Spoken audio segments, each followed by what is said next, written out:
Sandman. You frightened me. Good. Now, if you don't mind, I would like to dictate some letters, Sleeping Beauty. Yes, sir. Now, let me see. This first letter goes to Rylander, Mosier, and Tebbit. Gentlemen, in reply to your inquiry of the 15th, we... Am I keeping you awake? No. Why don't you sleep at home?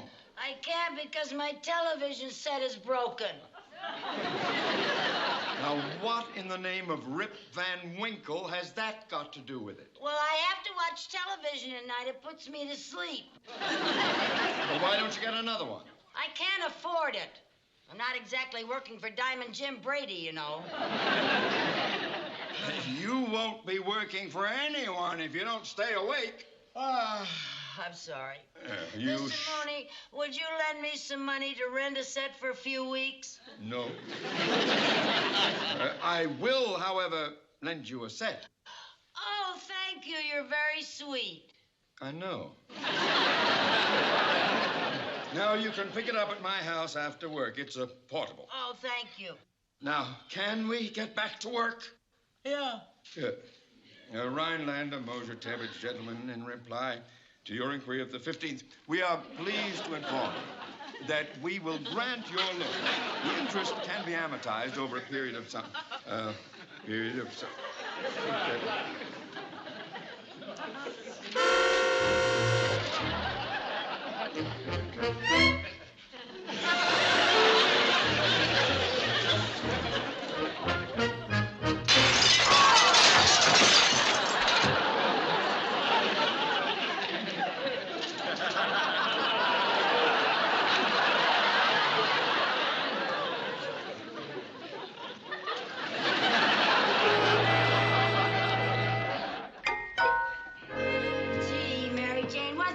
Mr. Mooney to loan me this. Yeah. And I sure appreciate your help tonight. Oh, think nothing of it. That's what friends are for. Yeah, be careful of that step now. You got eggs in that bag. Okay, I'll be careful. That's right.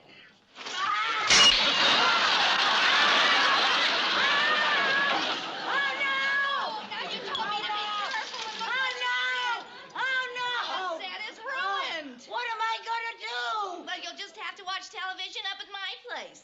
I mean about the set. Mr. Mooney will kill me. Oh, well, you'll have to buy him a new set. Oh, with what? I'm broke. Oh, Mary Jane, look at that. Can you lend me some money? No, I was going to ask you for a loan. That's why I was so nice and helped you. Well, I just got to get some money someplace. Oh. Hey, Lucy, what? Why don't you moonlight? Moonlight? Yeah, get an extra job at night. I can't work day and night. Why not? You don't sleep nights anyway. You might as well work. Yeah, that's right. Let's look at the help wanted section. Where's your newspaper? Right here. Here, let's look in here. Oh, look at this. Well, now we'll find something. something. He's gonna kill me. See, now here's female help wanted.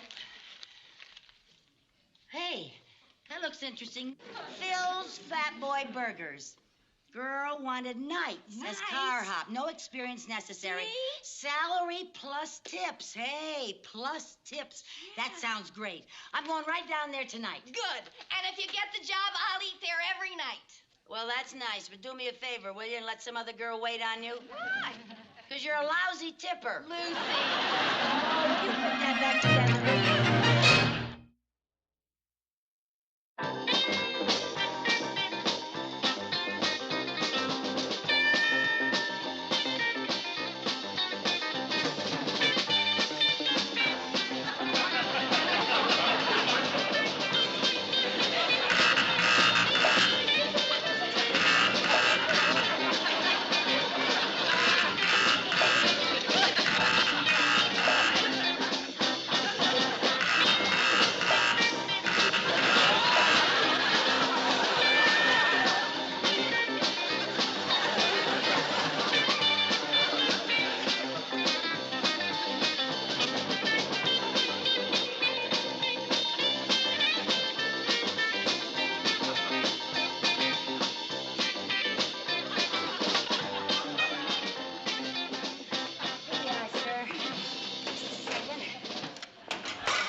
waiter. Now, what is wrong? Well, it's this waitress here. Now, we've been waiting for our food for half an hour. Then she not only brought the wrong order, but she spilled it all over my car. What is wrong with you? You haven't done anything right since you've been here. That's what I get for hiring a topless waitress. What do you mean, topless? No head. Now clean that mess up. That's your number. Get your order. Hurry up. The help we get nowadays. You'll forgive me, please. I'll try and straighten everything out. Just bear with us, please. All right. Please get it for us soon, please, will you? Make sure you get it. Yes, sir. Don't worry about a thing. Yeah. And hurry it up! Right away, sir. Right away. Yes, I'll be right back.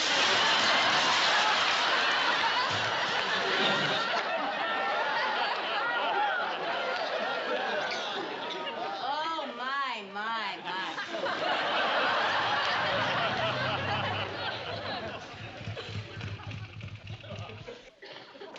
Here you are.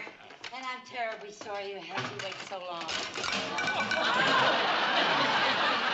Lady, you are amazing. My doctor's been trying to get me to diet for 10 years, and you succeeded in one night. Sorry. Let me help you. Oh, thank you.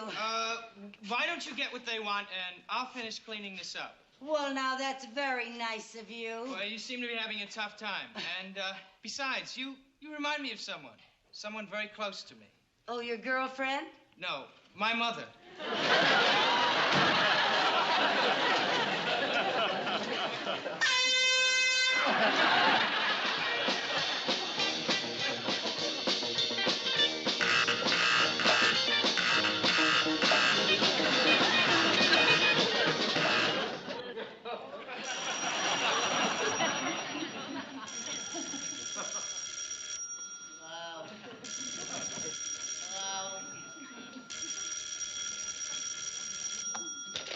Oh, Mr. Mooney's office. Oh, Mary Jane. Yeah. I got the job. I worked till 5 this morning. Oh, I'll say it's tough. And the old fat boy I work for is an upholstered Simon Legree. Oh, I never would have lasted, but some nice kid helped me all night. Oh, no, Mr. Mooney isn't here yet. Oh, I don't know how I'm going to get through the day and then go back to work again tonight. Well, I'm just going to have to take some no-sleep pills. You know, wake-up pills. Okay. I'll talk to you later.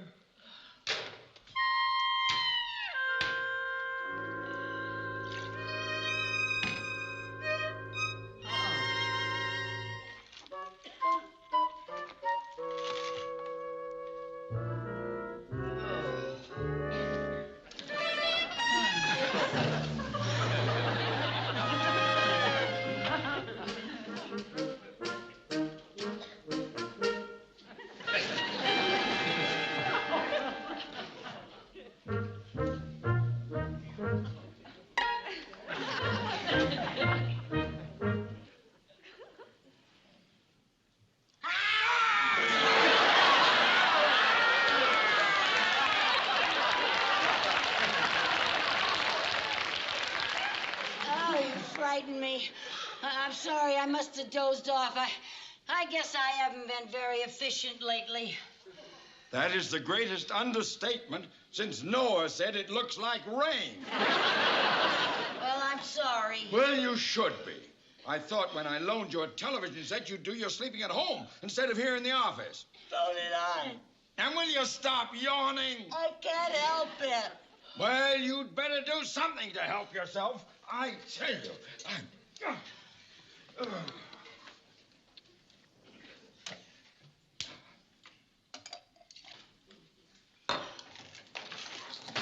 Mrs. Carmichael? Yes, Come over sir. here.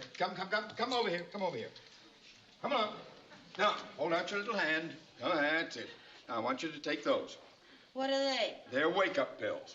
Oh, well, I don't want Don't argue with me. Take them. Take them. Here's some water. Swallow them down. There you are.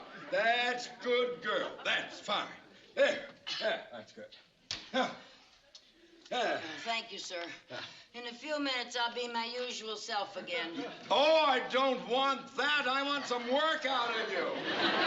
Now, come on. Now, you do your filing, get these typed up, and get your ledgers. Please bring them in here. And for heaven's sake, don't let me forget to sign the Jones letter. It's terribly important. And I'll have some dictation to do later on, but... And will you please stay awake? Yes, sir. All right. Now, go on. Go.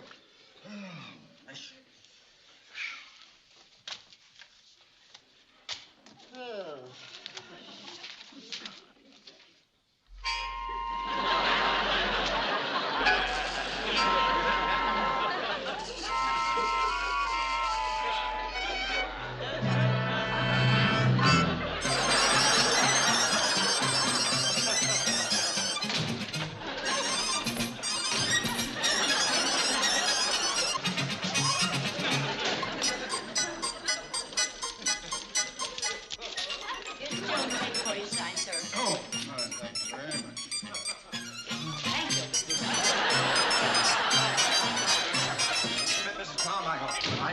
Sign the paper, Mrs. Carmichael. See, I just got the pen. There's your ledger, sir. Yes, right there's one. But I didn't get the paper.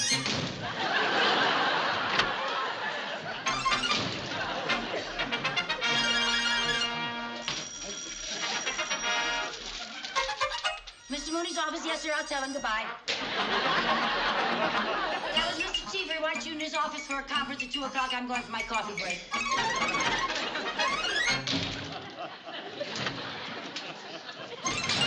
boy, that was great. Wonderful.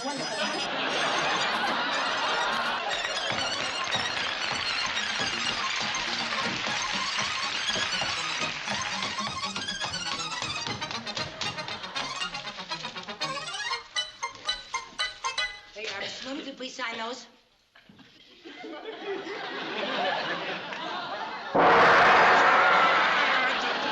You gotta stay awake if you want to get the work done.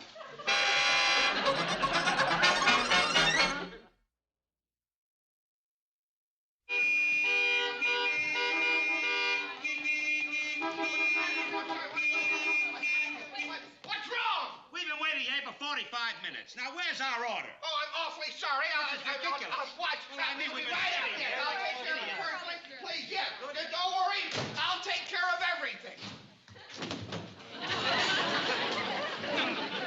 Why don't you use the right door? I did. It says out, doesn't it? Hey, man, a cheeseburger and a malt. I didn't order a cheeseburger and a malt. Oh, who ordered a cheeseburger and a malt? Over here. Oh, okay, one cheeseburger coming up. Here's the malt. How's that for service?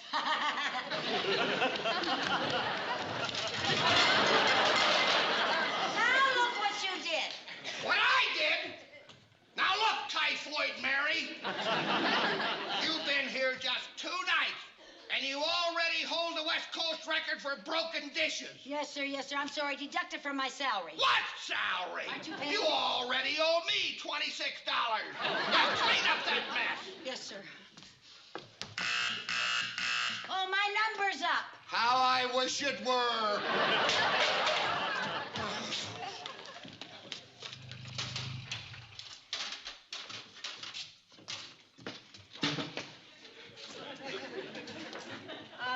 Hi there, Tommy, that's right. I'll be with you in a minute. no hurry. Take your time. Okay. Miss! Yes.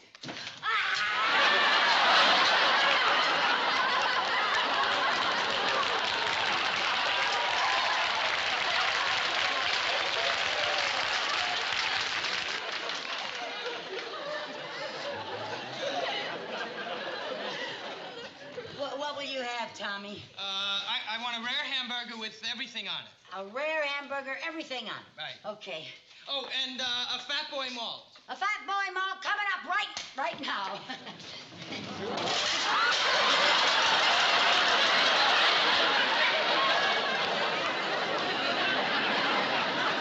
Mr. Burton, you know, I told you about that first step. It's a dilly. Now, come on.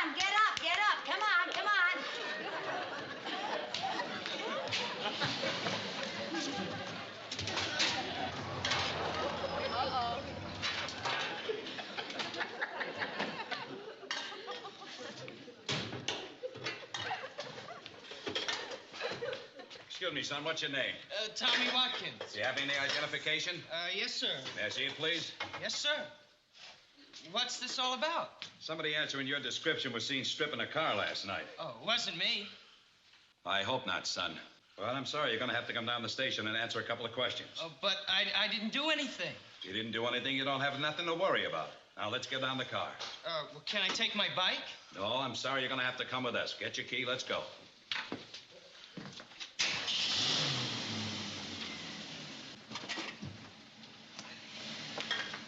What's wrong? Where are they taking him? What happened? Cops say he was stripping cars last night. Last night he couldn't have. He was right here helping me all night. Oh, I better get down to the police and tell them that. Dum-dum, you're not going anyplace. But I am short-handed here. But I want to help him. He's innocent. Now, look, if he's innocent, he doesn't need any help. But he didn't do it. I'll only be gone a short time. If you leave here, you're fired. You can't fire me. Why not? I quit. You're fired!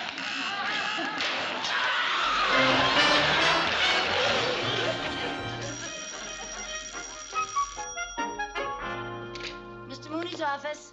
Oh, hello, Mary Jane. Yes, I can talk. Mr. Mooney's not here yet.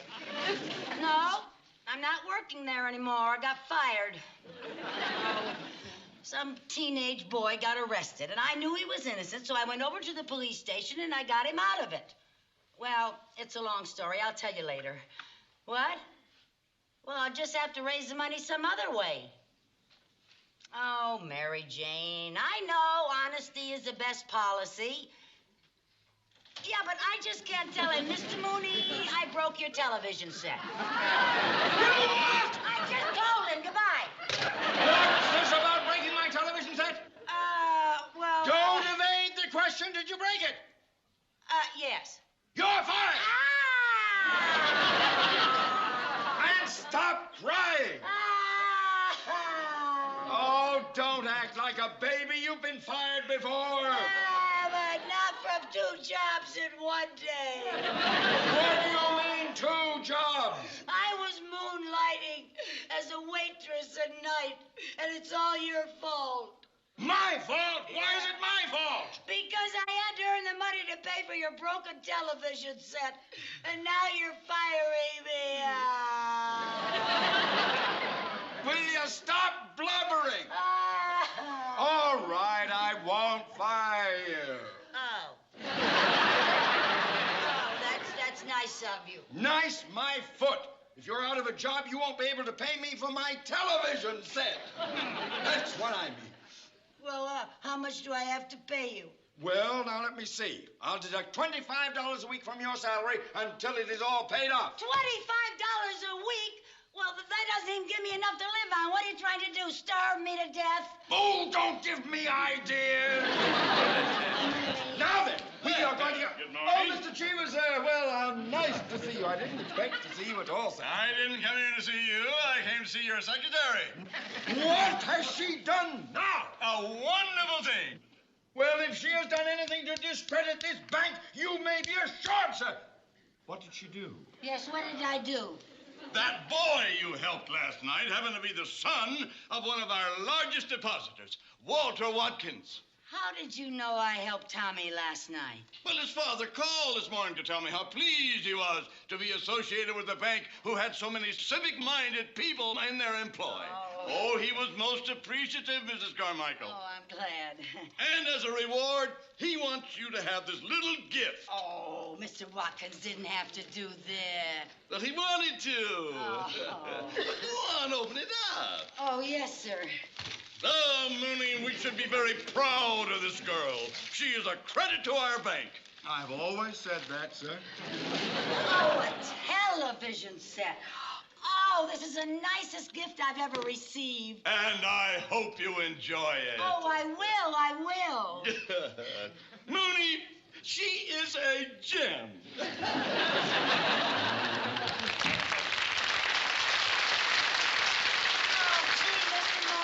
Isn't this a wonderful gift? Yes, it is, Mrs. Carmichael. And in view of the circumstances, I'm not going to deduct any money from your salary, and you will not have to buy a new set. I won't. No.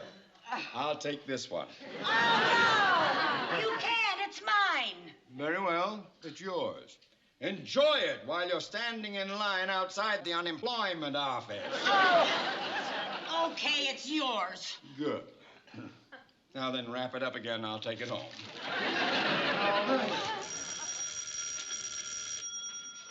Hello. Who? Well, send him in. Yeah. Mr. Mooney? Yes, sir. What can I do for you, sir? My name is Burton, and I own Phil's Fat Boy Barbecue. Huh? And I'd like to borrow $1,000. $1,000. Well, no, I don't want you to think that I'm a bad businessman or anything like that, but you see, everything was going along just swell. Until a couple of nights ago, I hired a red-headed Calamity Jane. And I went from drive-in to disaster area like that. Red-headed Calamity Jane. You're correct. Mrs. Carmichael. Mrs. Carmichael. Come out. Come on. Come on, Mrs. Carmichael. That's a good girl. Stand up. Stand up. I want you to meet my secretary. Oh, charmed. Turn around, Mrs. Carmichael.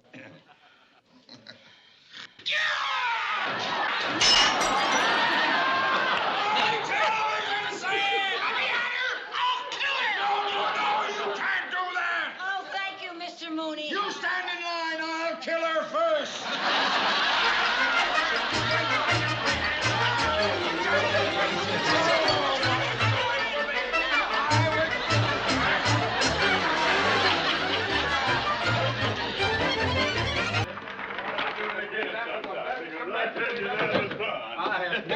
Hello, Mrs. Carmichael. Hello there, and welcome back. Thank you. How was the convention? Wonderful. It was sensational. Wow. We certainly showed those folks in Atlantic City that we bankers are not the stuffed shirts we're made out to be. So right we showed them. I'm sure glad you had a good time. Oh, we did. Oh, Mrs. Carmichael, here's a little present I brought back for you. Oh, saltwater taffy. I just love it.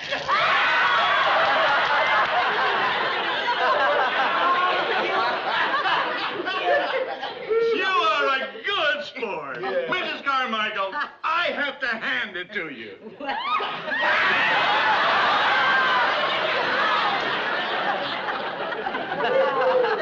You gentlemen must have had a ball at that convention. Oh, it was one laugh after the other. There's nothing dull about bankers once they let their hair down. I tell you.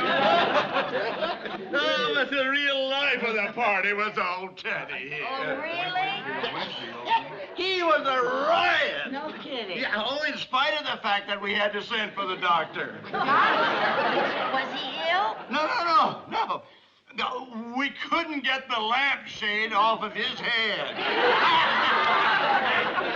Now, Winfield, you promised me you wouldn't say anything about that. I did not. Yes, you did. I promised I wouldn't say anything about Nanette. Nanette? Who's Nanette? Nanette was a young lady who was a member of the Atlantic City Chamber of Commerce. That's all. That's all? Yes, that's all. Well, Mr. Cheever will verify that. I promise not to say a thing. Ooh.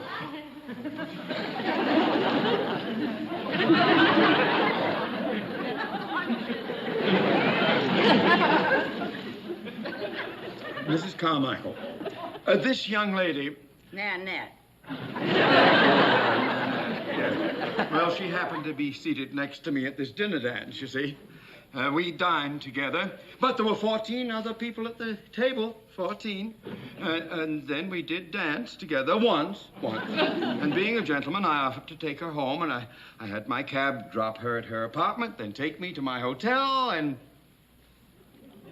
That was all.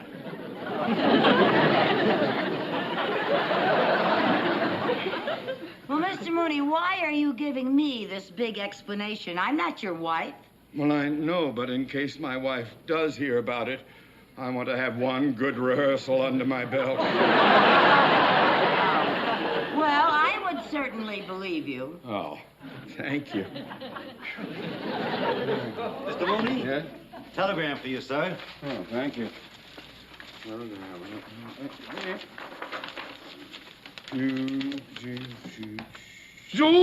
no! Something wrong? Read that. Arriving airport 12 noon will come directly to bank. Love, Nanette. Love, Nanette? Well, what I didn't tell you, Mrs. Carmichael, is that the young lady seemed to be infatuated with me. Oh? Oh, well, not that I gave her any reason to assume such a relationship. Oh, no, it's just that she happens to be a romanticist at heart, and she's extremely imaginative. But what you just told me sounded so platonic. Oh, it was. As far as I was concerned, it was, yes. But you see, after the dinner dance, she insisted on showing me the cultural aspects of the city, see? Oh. Did you know that Atlantic City has a world-famous museum? No. Well, it has. Anyway, it was closed. So we went to a discotheque. Hey, this is building. You and your date went swinging at a discotheque, huh? Well, I must say that we did make quite an impression on those kids. You did? Yeah. I don't think they'd ever seen a waltz before. No, probably not. Yeah. Did you go any other place? Oh, yes, we went to a pizza parlor. A pizza parlor. And then I dropped her off at her apartment, and that was it. Well, it seems to me that an innocent evening like that would not encourage a girl to fall in love with you. Well, perhaps I did commit one slight indiscretion. What was that? Yeah, but when the cab me good night. You let her kiss you? Well, I had to. She wouldn't get out of the cab. Oh, I was under terrific pressure. Pressure? Yes, the meter was running. Oh, I tell you, she must have kissed me at least 40 cents worth. Wow. Well, she ought to be here pretty soon. I just can't wait to see what she looks like. There'll be no seeing what she looks like. Oh, now, Mrs. Mr. Carmichael, Mooney. you take your lunch break right Well, now. I'm not going to go to lunch today. I have a lot. On second thought, take the rest of the day off. I don't want Now, to. you do that, Mrs. Carmichael. I have to get these reports over to Mr. Cheever, and when I get back, I want you to be gone. Do you understand? Yes, sir. Good.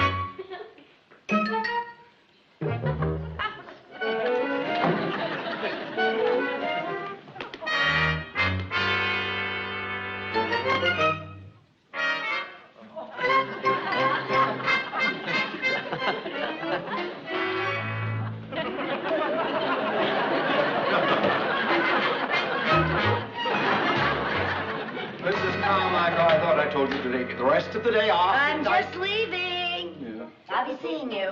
I mean, so long.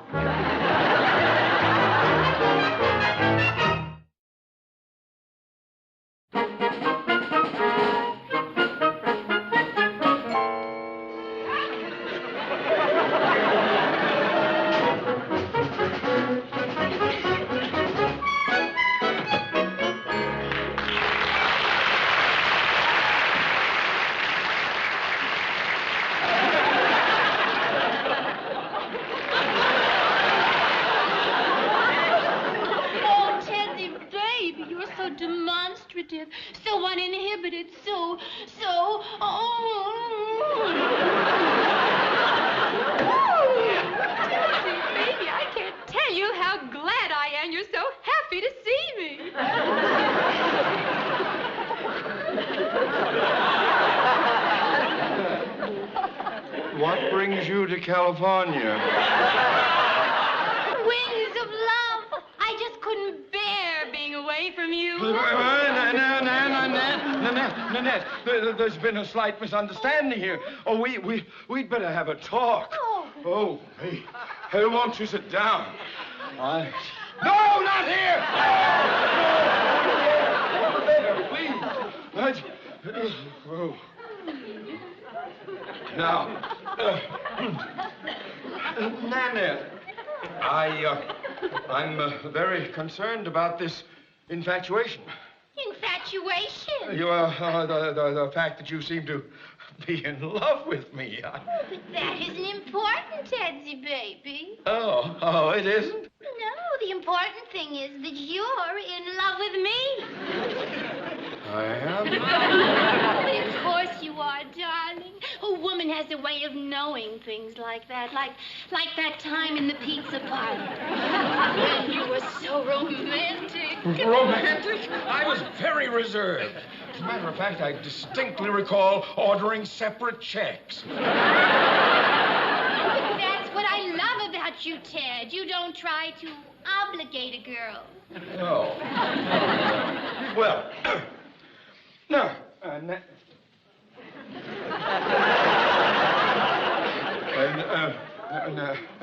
Nanette, you seem to be reading meanings into things that simply don't exist. Oh, but Tedsy, baby, remember our little talk on a boardwalk?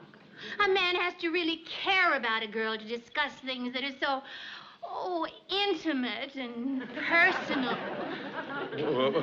What did I say that was intimate? Well, for one thing, you said your wife didn't understand you. You call that intimate? I tell everybody my wife doesn't understand me. I even tell my wife she doesn't understand me. Maybe your wife will understand me. What do you mean by that? Well, when a man is in love with somebody else, his wife should be the first to know. Oh, well, I'm not in love with anybody. You're going to discuss this with my wife! Tedsy, baby, we're in love. Don't fight it. This is bigger than both of us. So is my wife bigger than both of us.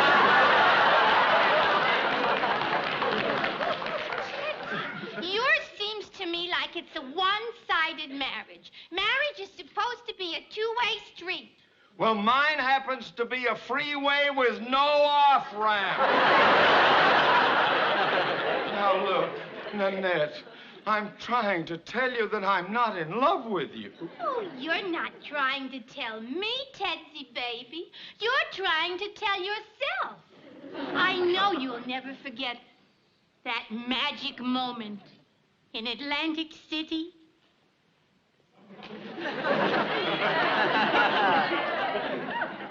What magic moment? In the taxi cab, when you kissed me. Oh, no, you kissed me. Oh, all I know is when I was in your arms, your heart was pounding like a drum. Well, of course it was pounding. The meter was still running. Nanette, now, please. Nanette, let's try to be sensible. Please, Nanette. Now, look, and will you watch those hands? Oh, now, Nanette, don't do something that's going to cause a lot of people unhappiness. Tedsy, baby.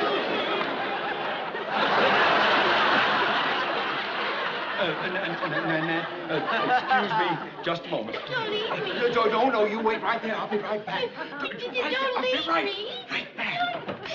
Right back.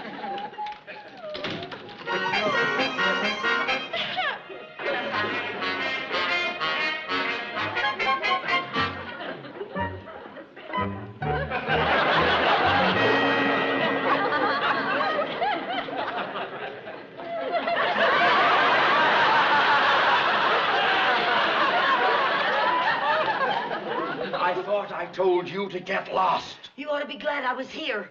At least you have one witness that knows that you were a perfect gentleman. What good is a witness if she goes and talks to my wife? Now, it's a good thing Mrs. Mooney's out of town. She's out of town today, but she'll be back tomorrow. And I am in big trouble, and I am perfectly innocent. Oh, why? Why was I born with this irresistible charm? Well, I haven't got the answer to that. But I have got an idea. What?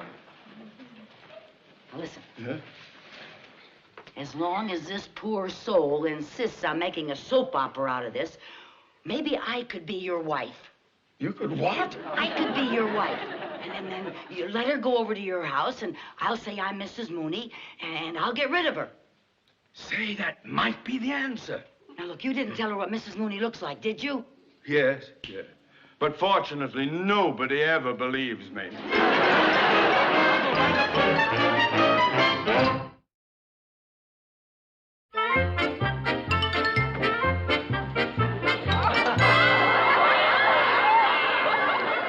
Well, do I look like Mrs. Mooney?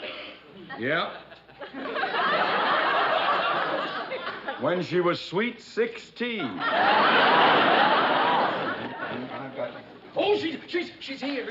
Now, listen. Just remember, before you make your entrance, give me plenty of time to convince her what a miserable rat you are. Now, go ahead, Mr. Mooney. Well, all right. Oh, wait a minute. What? I can't call you Mr. Mooney. What does your wife call you? You can't call me that either.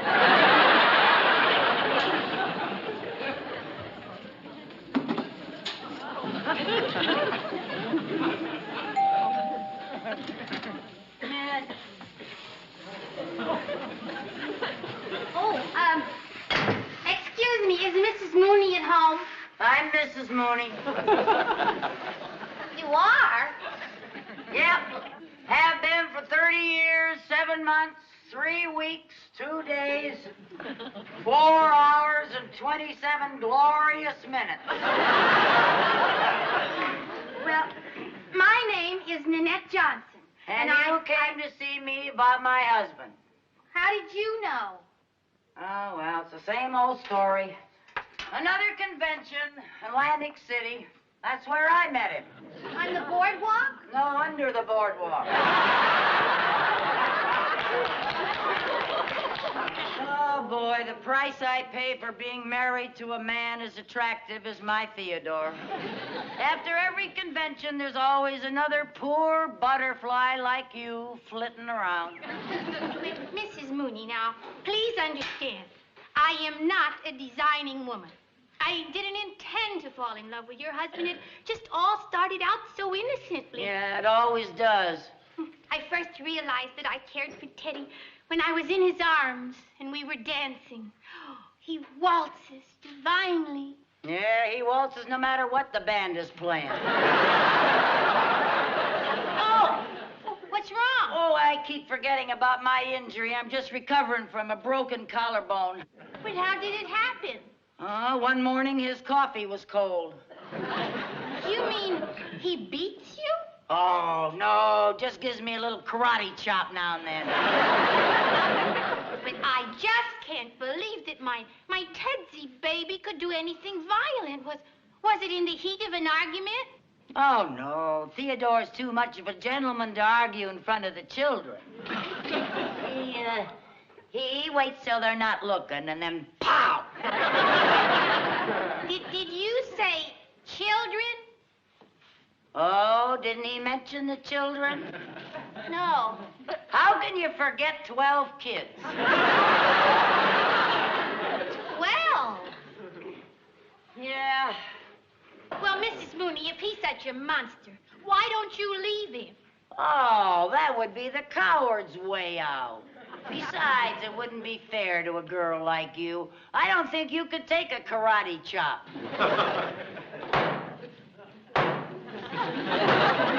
Oh, that must be Tedsy, baby, chopping at the door now. Look, if you don't believe me, why don't you hide behind that curtain and see what life with Tedsy, baby, is really like? When a woman loves a man, she doesn't spy on him. Oh, yes, we do. Come on. Get in there and hide. Hide. What took you so long to answer the door? I'm sorry, dear. Oh, stop whimpering. Poor dear, I'll get you your pipe and slippers. And stop nagging. Let me help you. Oh, and will you stop getting your paws all over me? Theodore, you've got jelly on your brand new shirt. That's lipstick. Oh, how careless of me. It's not yours. Oh, thank goodness. Thank goodness. If it was mine, I'd never forgive myself. If it was yours, I'd never forgive myself. Theodore, you're so masterful. You give me goosebumps.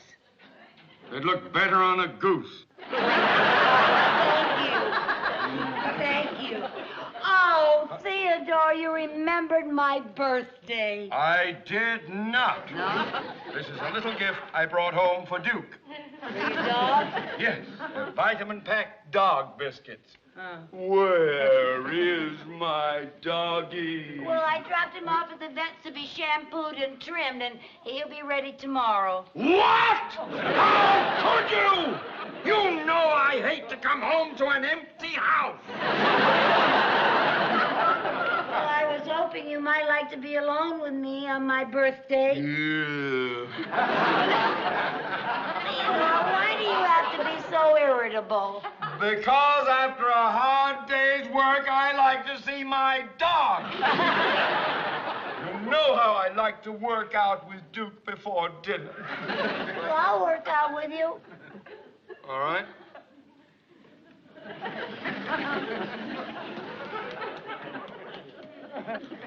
Well, don't just stand there. Heel.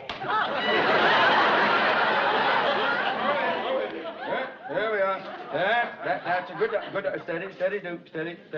All right, now we're going to shake hands. Give me a paw. Come on. Give me a paw, Duke. Very good, dog. Very good. That's very good. Oh, that was very good. All right, now, Duke. Now, speak. Hello? Speak, dog! Dog! That's good, Duke. That was very good. You are oh, really? All right,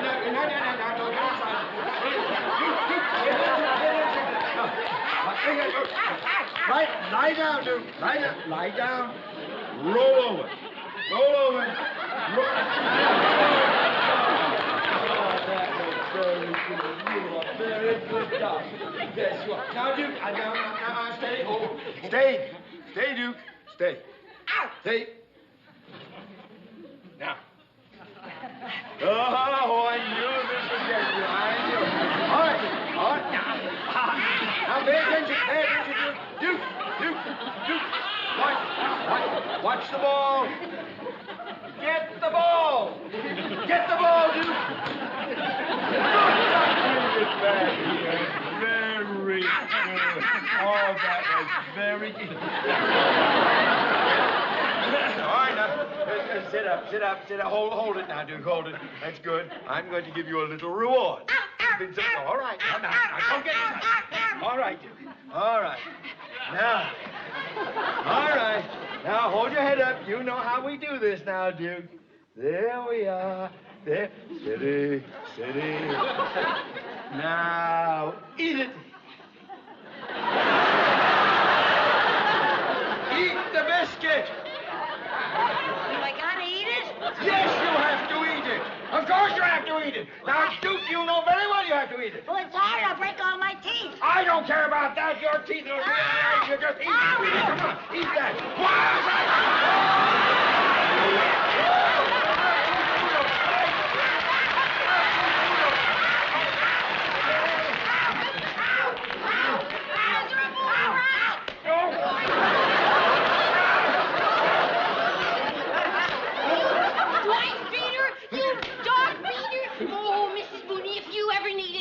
In court, I'll certainly be glad to oblige.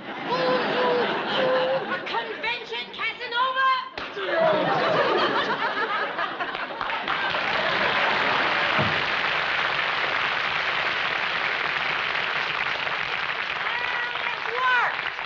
Yeah. Yeah, it worked. We got rid of her. Whew. Hey, Mrs. Carmichael. What? You know, that biting wasn't part of our act. Oh, I'm sorry about that, Chief. But I got you out of the jam. Yeah, you got me out of that one and into another one. What do you mean? How am I going to explain those teeth marks to Irma? Well, tell her your dog did it. Oh, what? We don't have a dog. No, she wouldn't believe that in a million years. No.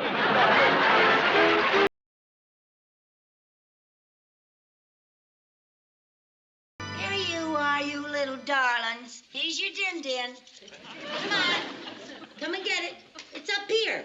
Hi, Lucy. Oh, hi, Mary Jane. Oh, I want you to see the new addition to my family. Oh, aren't they cute? They make wonderful pets. They need so little attention. Oh, they're beautiful. What are they, male or female? Who cares? They do. If they care enough, they can find out for themselves. Well, that'll be this afternoon, Lucy. Movies or bowling? Oh, Mary Jane, I didn't get a chance to tell you. I have to go with Mr. Mooney this afternoon. He has to get an anniversary present for his wife. Oh, well, where are you going to shop for it? Well, if I know Mr. Mooney, we'll go to any store that gives him a discount. Oh, listen. What? I know a wonderful place that sells bargains. They sell all kinds of things. The only thing is it's way downtown. It's a very long trip. So what? Mr. Mooney would go to outer Mongolia to save a dime. Listen, I think I've got the address here. Oh, good. Yeah, a friend of mine works with me. Here's the address right here. Thank you. Mr. Mooney will appreciate this. Well, I guess I might as well run along. I'll see you later. Okay. Happy shopping. Thank you, dear. Bye-bye. Bye. Come in. Oh, hi, Mr. Moon. Oh, good morning, Miss Lewis. Good morning, Mrs. Carmichael. Good morning. How are you this nice, fine day? I'm fine, and I'm all ready to go. And I have some very good news for you. Oh. I know a store where you can save a lot of money. Oh, bless you. Bye-bye. Oh, I see you have a little aquarium here. Yeah, just a little old pair of goldfish. Uh-huh. Mr. Mooney, can you tell me whether they're male or female? They're female How can you tell they're female? because their mouths never stop moving.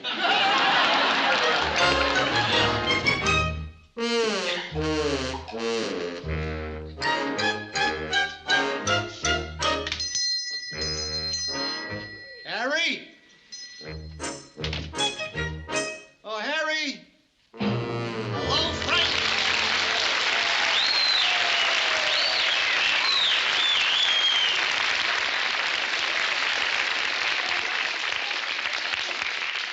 Have you got the merchandise? Yep, I sure have. Beautiful. That's a nice hair on that coat. Let me see that. Good. No initials? Here, that's nice. This stuff ain't bad. Ain't bad. This is some of the best merchandise I ever bring you. I hope it ain't too hot. Don't worry. It was all lifted in New York. The fuzz will never trace it out here. That's good. Hey, I wish I could lose weight as fast as you do. Come on in the back. I'll give you your money. I can sure use it. I got a crap game lined up at the Pink Pelican tonight. What does a thief like you want with a crap game? Go out and stick somebody up. This is my night off. Oh, listen, if I make a sale here today, I'll go with you. Good. Okay, that'll be good. We'll go.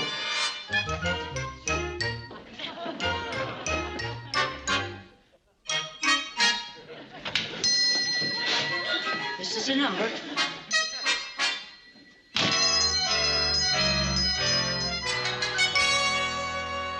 Mrs. Carmichael.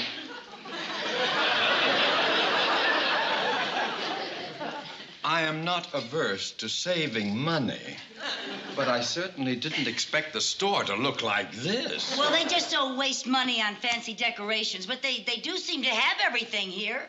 Lady, you're 100% right.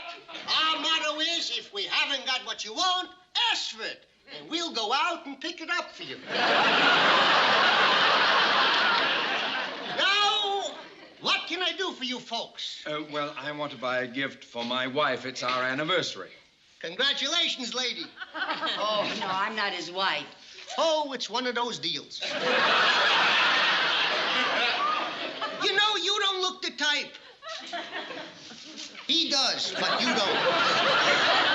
I am his secretary. They usually are. Now, what kind of a gift did you have in mind? Well, I'm not quite sure. Hey, Harry, will I see you at the Pink Pelican? What time are those bird watchers gathering? The bird watchers? Oh, yeah, well, say, like 10:30? Good, I'll be there. You belong to the Audubon Society, huh? Well, I'm not really a full member. I just go there and take care of the pigeons. Say, why don't you browse around, look around for things? You see anything you like, Mr. Mooney? Not so far, no, I don't. How about this set of luggage? This looks very nice. Is this genuine cowhide? Lady, it's such genuine cowhide that I got to milk it twice a day. Well, I don't think that would be right for my wife. Why not, sir? Well, I've already given her 31 suitcases, and she hasn't taken the hint yet. Well, keep looking around. We got a very large selection of merchandise here. Oh, Mr. Mooney, look at this. Look at this. It's beautiful. Oh, yes, it is. Oh, this is a lovely Yes, color. but, that's much too expensive. Why, that's worth at least $1,000. Oh. You are a shrewd businessman. You guessed the price exactly $1,000. No, that's a little more than I was going to spend. And because you guessed the price exactly, I'm going to cut the price in half. $500. Well, even $500 is a little steep. And because you are the 1,000th customer to come in this morning, I am going to cut the price in half again, $250. Mr. Mooney, it's a steal, isn't it? You might say that. Mr. Mooney, you are saving $750. Oh, I'll take it. I'll take it. To whom shall I make out the check? Check? I'm sorry, but we do not accept checks on merchandise that was marked down 3 times. You see, we have a deal with the bank.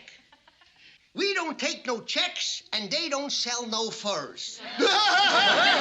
It's a deal we got. I see. All right, well, now let me see. 100, 250. Thanks. Oh, my. Well, what do you know? Sounds like the noon whistle. Lunch. Well, that didn't sound like the noon whistle, but... Well, we got our shopping done. That's the main thing. All right, you two, just stand there. Take it easy. What's the meaning of this? Oh, don't give me that innocent act. We've had this place staked out for weeks. This is the biggest outlet for stolen goods in the whole city.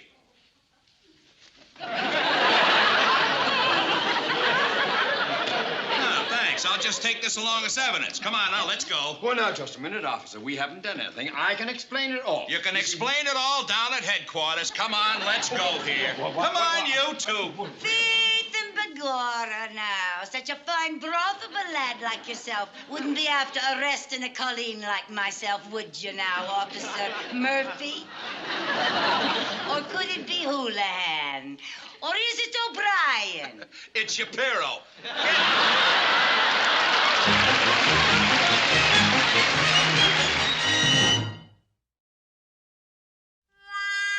Oh, the shame of it all. Thanks to you, I, Theodore J. Mooney, Vice President of the Westland Bank, am in jail like a common criminal. Well, you're not alone. I'm in here with you. That's adding insult to injury. I don't like this any more than you do. But let's look at the bright side of things. What bright side? Well, the police treated us very nicely. They let me call Mary Jane. Oh, yes, you owe me a dime. Well, where is she with that bail money? It's almost 2 hours since you called her. Yeah, well, she had something very important to do first. What? Her hair. That's important. Well, Well, certainly. You can't expect a girl to come to a jail looking a mess. Oh, Lucy! Here she is. Yeah. Oh, you. Oh, I love your hairdo. Oh, I love it. You've changed it to something magnificent. I thought it'd be nice up for a Oh, change. it's beautiful. It's just, it makes you look younger. Yeah, and taller. Oh, yes. Hi, Mr. Mooney. You know, I'd like to have mine done like Oh, I that. don't think you got enough hair, Lucy. No, I probably You have. probably have to put a little piece on top. Yeah. But I think you look great now.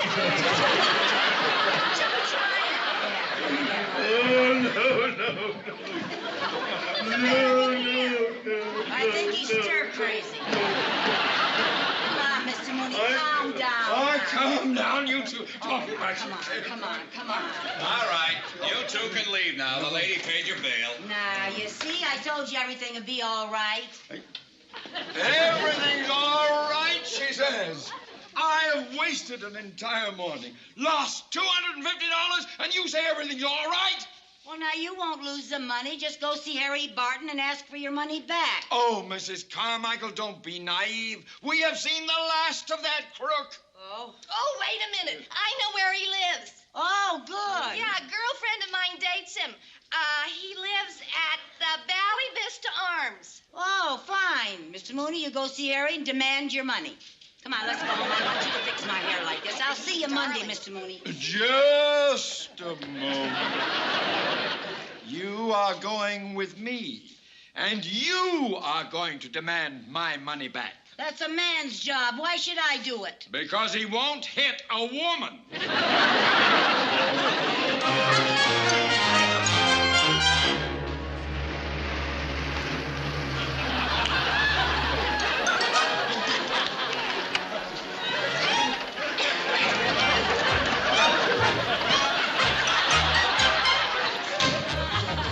I should have got the next largest size. There you are. Yes, we've been waiting for you. Hiya, folks. I've been looking for you. You ran off today without getting your trading stamps. Where have you been? We have been in jail. That's where we've been. Jail, sir, I am shocked. If I'd have known you were of that ilk, I never would have done business with you. You sold me a hot fur. You mean that was a stolen stole? Believe me, I am the victim of a misunderstanding. No, I'm the victim, and I want my $250 back. And you shall have it. Just let me go to my apartment, and I'll get it. And we are going with you. Oh, I wish you wouldn't. Why not? Because my apartment is such a mess. Look, you disappeared once. We're not going to let you get away with it again. Sir, you mistrust me? I certainly do. It cuts me to the quick to think that you have no faith in your fellow man. Yeah, well, your fellow woman doesn't have faith in you either. Tell you what I'm going to do? I'm going to let you hold the keys to my car till I come back.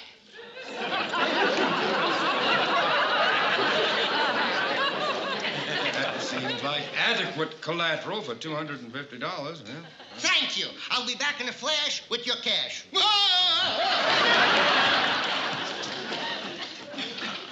You know, Mr. Mooney, he is kind of cute. Maybe we misjudged him. Yeah, perhaps we were a bit hasty. Yeah. Oh, my, look at that car. Isn't it a beauty? Oh, I've always wanted a car like that. Really? Yes, but Irma insists that since I'm a banker, I should drive something a little less flashy, more conservative. What is that thing you drive? A 1955 Edsel. Boy, that is conservative. You know, I've always thought I'd look rather dashing in a car like that. Well, why don't you get in and find out? Oh, no, I don't think Go I should. Go on, get in. Huh? Try it. Really? Harry will understand. He seems like a regular guy. Well, maybe so. Oh, it's such lovely upholstery. Yeah. Oh, my, is it...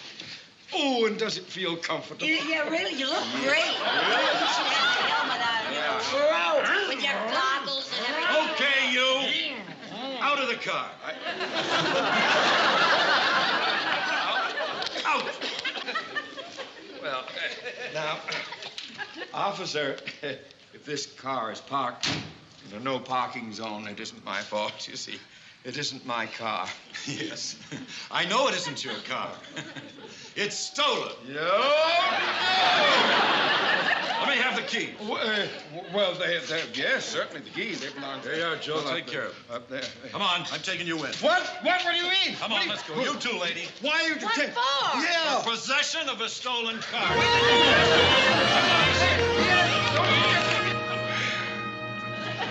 Well, Mrs. Carmichael, you've done it again. Gee, Mr. Mooney, it's not my fault. Why don't you look at the bright side? Oh, there you go with that bright side. What bright side? Well, the first time we were arrested, we were in a dingy jail downtown. Now we're in the beautiful San Fernando Valley with trees and flowers all around. And did you notice that volleyball court as we came in? That's for us prisoners. Oh, will you be quiet? I am not only out $250. Now I am in jail for stealing cars. Oh, if I could just get my hands on that swindler. Oh. Uh-huh. What are you doing? I'm thinking. Don't! Please, don't! Now, listen, Mr. Mooney. While we were in Harry's store, that other man in there said that he was going to meet him later at some bird place. The Pink Pelican Club. Said he's going to meet him there later. Now, we'll go there and find him when we get out of here. If we get out. Okay, you two. You can leave. Your brother paid your bail. Oh, thank goodness. Just a minute. I don't have a brother. What did he look like? Oh, he was a big brute.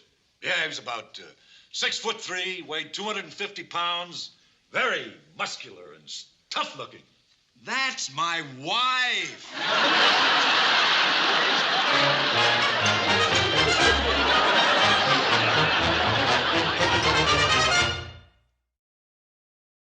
Sweet happiness, do it one time for Harry, Hot, hot.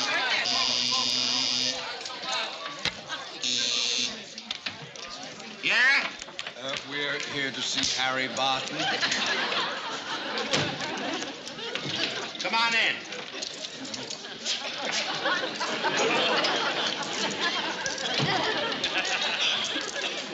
This is a bird sanctuary?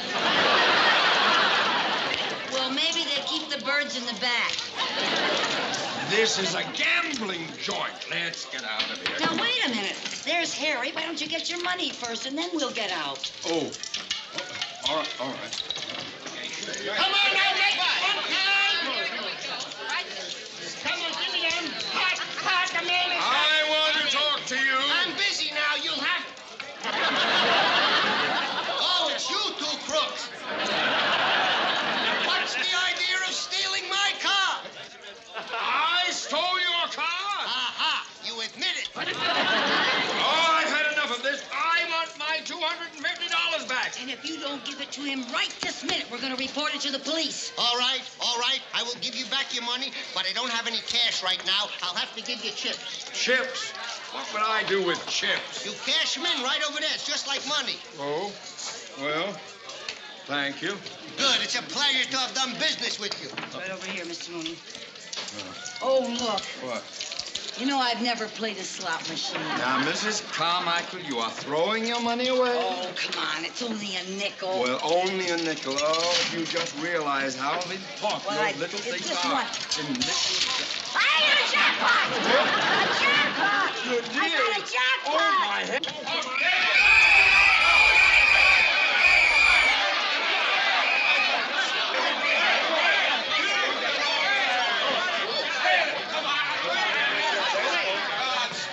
Pardon me, you're stepping on my nickel, sir. Pardon me, sir. You're stepping on...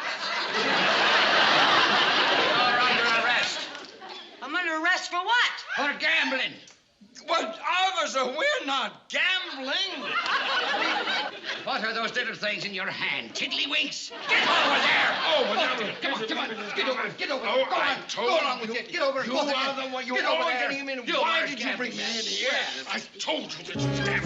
What? Why don't we go to the Pink Pelican, Mr. Mooney? Why don't we get your money from the bird watchers, Mr. Mooney? Oh, I should have known. I should know better than to listen to anything you ever say. Sorry. Well, I should hope so. I also hope this terrible day has taught you a lesson. Oh, it has. It has. I learned that of all the jails in the city, the Beverly Hills is the prettiest.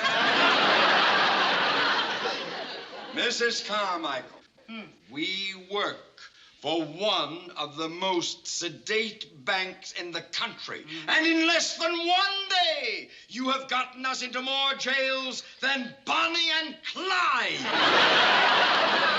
And furthermore... Could you hold it down a little bit? I'm trying to get some sleep.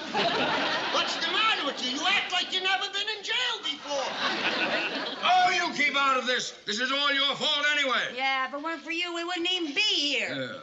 Hey, you got a visitor. Oh, Mr. Cheever. Mooney! What does this mean? Well, Mr. Cheever, I had to call you, sir. You were my last resort. You see, they want more bail this time. What do you mean, this time? Have you been in jail before? Twice. What for? You see, Mr. Cheever, I went out to buy a gift for my wife. Yeah, and he bought a hot fur. Keep quiet. Well, you did. Oh, well, never mind that. That's what got you in trouble. Then there was this sports car. You see. Yeah, This he automobile- was in a stolen car. We were. Stolen car! Trying to help. Mooney, listen to me. Yeah. If there is one word of publicity gets out about this and hurts the bank, just one word, mind you, you are through. Yeah, well, that's not all. Tell him about the other time. Tell him why we're in here. Oh, yes. Well, you see, we went to the Pink Pelican. The Pink Pelican? Yeah, it's a gambling joint, and he was caught in a raid. You didn't have to say Never mind. How much is your bail? $500. Each. I don't have $1,000 cash on me. Oh, Mrs. Carmichael, if I ever listened to Yell at the little lady. What? You ain't no gentleman. I will lend you the $1,000 for the bail. Oh. And your boyfriend will pay it back. Here's the 1,000. Thank you. And here's another 500. Would you ask that very nice-looking gentleman if he would pay my bail, too? Yes. Here's our bail money. All right, I'll take care of it.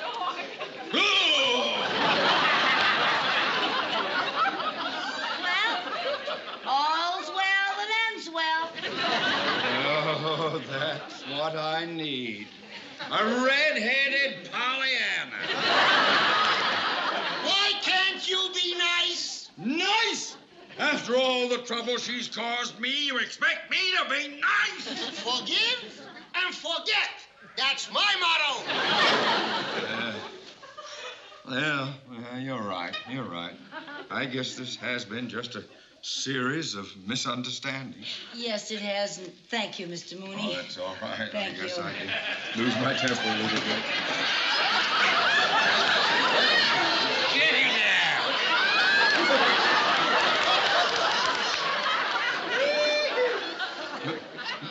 Mr. Cheever, what did they put you in jail for? For paying your bail with counterfeit money. I never thought they'd suspect a classy-looking gent like him. Well, live and learn. That's my motto.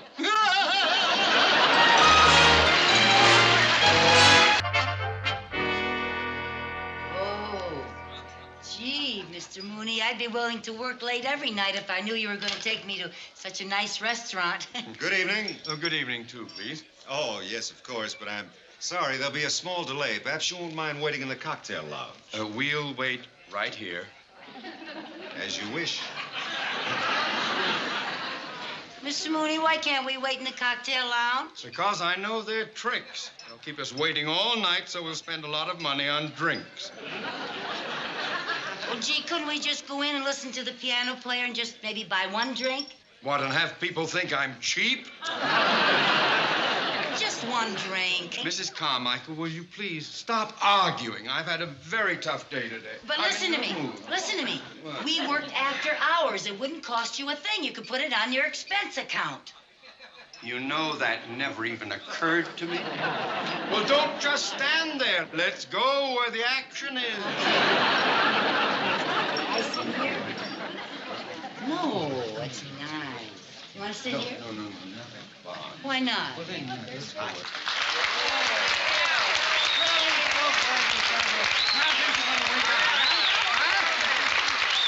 Hey! Agnes, baby. Where's the cow juice? Here you are, Mr. Stanley. Thank you. Hey, Phil, are you on the wagon? Another hour, it'll be one whole day. You know, that stuff could turn you on if they'd feed them cows a little sour mash. Here's your tone. Listen to this. What good is sitting alone in your room? Come hear the music play. Life is a cabaret, old chum. Welcome to the cabaret. Come sip the wine. Come hear the band. Horn starts celebrating. Right this way, your table's waiting. No need for many. That prophet of gloom to wipe all your smiles away. Life is a cabaret, my chum. So welcome to the cabba. Welcome to the cabba. Welcome to the cabaret.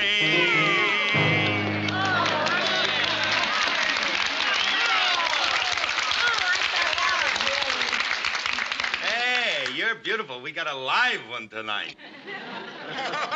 It's awfully nice for you to be here. Well, it's nice to be here. I just love coming Thank you. here. It was nice of you to bring your dad, too. Hey, you might like this one. Love is funny, or it's sad, or it's quiet, or it's mad. It's a good thing, or it's bad. But beautiful. Beautiful to take a chance. And when you if you take it, but I'm thinking, I would pretty. Is that the way that goes? That's the way it went tonight. I don't really know that one. Well, that's awful pretty, but it's a little too early for sad songs. Yes. You know you are the one. How does it go? Night and day, you are the one. Why don't we quit right there while we're ahead with that one? Night and day, you are the one. I wish they'd hurry with our table. Oh, I don't. I'm having a ball. Fly me to the moon. Oh, please do.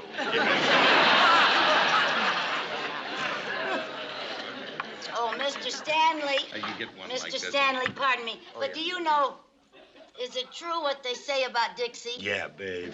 Oh, would yeah, you play that? Is it true what they say about Dixie? Does that sun really shine all the time she's coming again? Do those sweet magnolias snow and that rat? No, do they laugh? Do the folks keep waiting blossom till they can't eat no more? Well, is it true what they say? Do they laugh? Do they laugh? Do they love? Do they love? Do they love? Like they say in every song. If it's true, that's where I belong.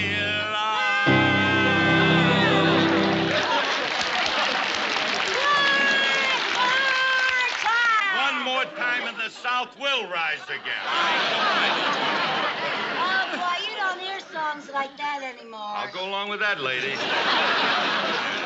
Wasn't that good? Priceless. And you were very good, too. Oh, well, thank you.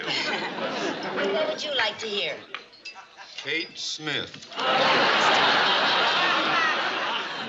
That's nice. Look, pardon me. Any other requests? Oh, here's a whole lot of songs. Do you know all of these? No, well, I don't. I'm going to call my wife. What are you going to call her?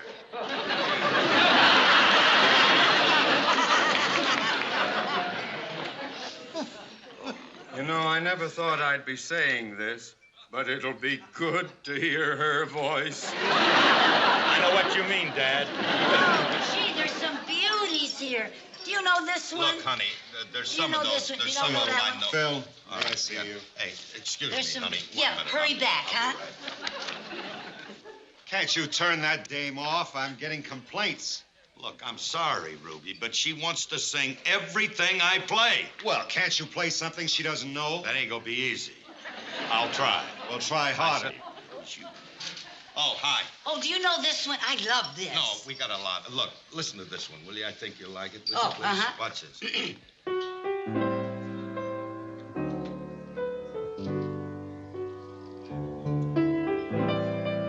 You gonna sing it? It doesn't, it's got no words. Well, Thank heaven.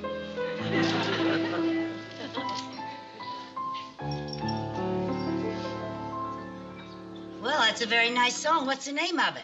Well, it ain't got no name, see? It's just something that I started to write a long time ago, then I never finished it. Well, you should finish that. That has the makings of a hit. No, I'll... Yes, sir, and you ought to put lyrics to this. Now, how does it go? How does it go? Da, da, da, da-dee, da, da. Oh, look, I'll... Da. Agnes! Trade this in for a bourbon. Now, listen, you know what Ruby said. Look, I don't want no arguments, and make it a double, will you, please? With water soda. Straight. I can't wait for the message. Go. Now, listen to this. Listen to this. Listen to this. Now, Mr. Stanley. We were in love like birds above. We were in flight half through the night. Mr. Carmichael, our Please, table's just a minute. ready. I'm composing. But our table's ready. Oh. I'm starving to death. Come on. All right. I'm sorry. I have to go now. Oh. Never mind. Never mind. She's gone. I don't need it now. But I'll be back. Agnes!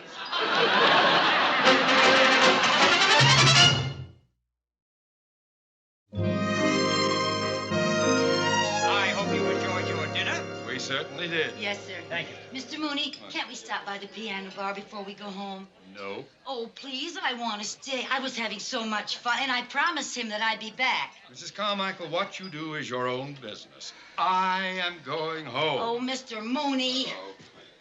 Oh, please. Come on. Come on. But it's not my fault, Ruby. That dame would drive anybody to drink. Now, look, Phil, I told you when I hired you back, we made a deal. If you hit the bottle, you hit the road. Mario, get him a cab. See that he gets home. Let's go, Phil. Take your hands off. I don't need any favors from this joint.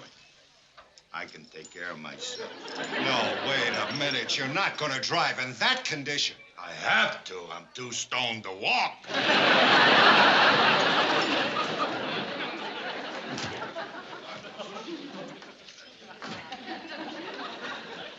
He can't drive a car in that condition. When he gets like that, he won't listen to anyone. Well, maybe he'll listen to me. He loved my singing.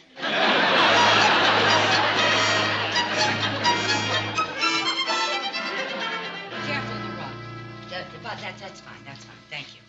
Thank you. Okay, lady. Yeah. Oh, listen, before you go, are you sure it's in tune? That's very important. I'll check it out and Please see. do, yeah.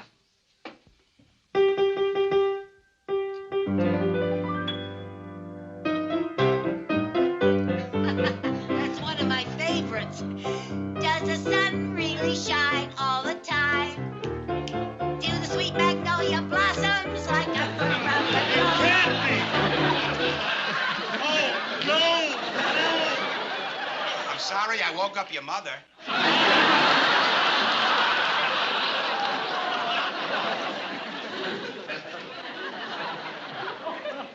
Good morning. What's good about it?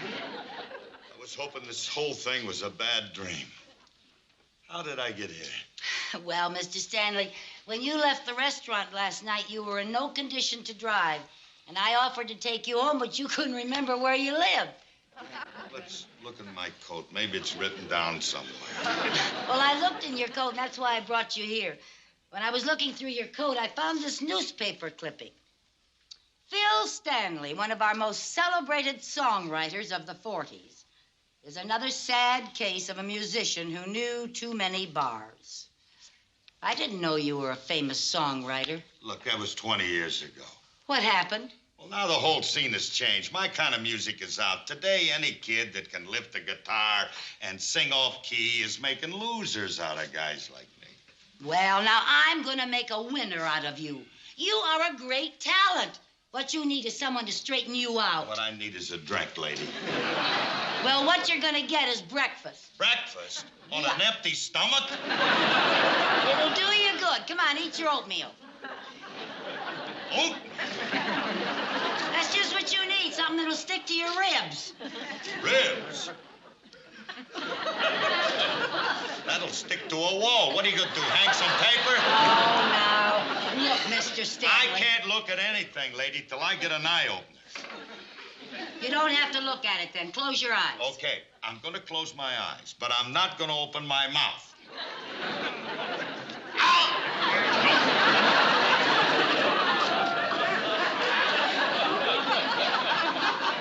Swallow it! Swallow it! Swallow it!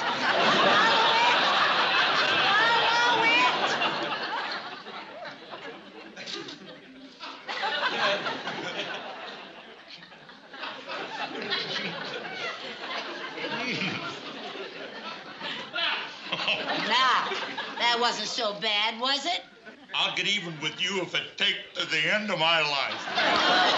Stop complaining. I got something to complain about. A fine parlay I woke up to. You're singing, a bowl of oatmeal, and some Clyde calling me mother. Well, I gotta get to work, and that's what I want you to do, too. What?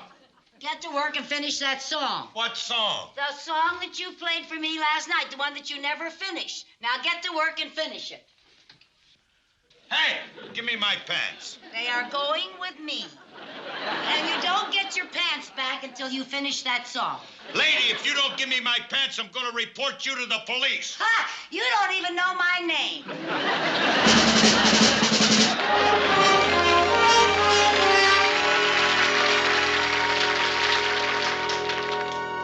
Here's that lead sheet, Mr. Murray.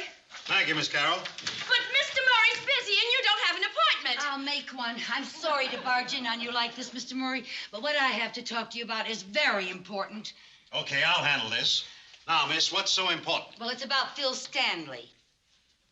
Phil Stanley? Boy, there's a name out of the past. What's Mr. Stanley doing now? Well, he's trying to make a comeback, and he's working on a song. That's why I thought it would be good for his morale if he thought that Mr. Murray was interested. Why me?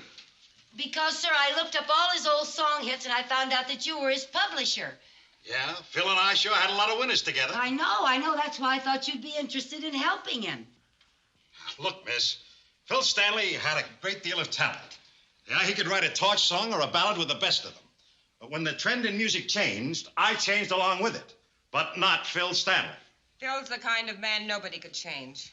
I see you haven't changed either. Look, I'm not brushing Phil off. If he's in a jam, he owes a bookmaker and needs a little whiskey money. He does not need any whiskey money. All he needs is a little encouragement. Now, if you're not going to give him that, then I'm going to take his song to another publisher. You tell Mr. Stanley when he's finished his song that Mr. Murray will be anxious to hear it. You will? Okay. Oh, thank you. And thank you. And when you see Phil, tell him that, tell him BB said hello. BB. Okay, I will. You won't be sorry. It's a beautiful melody. It goes da-dee-dee, da-dee-dee, da. You'll love it. You will just love it. Thank you.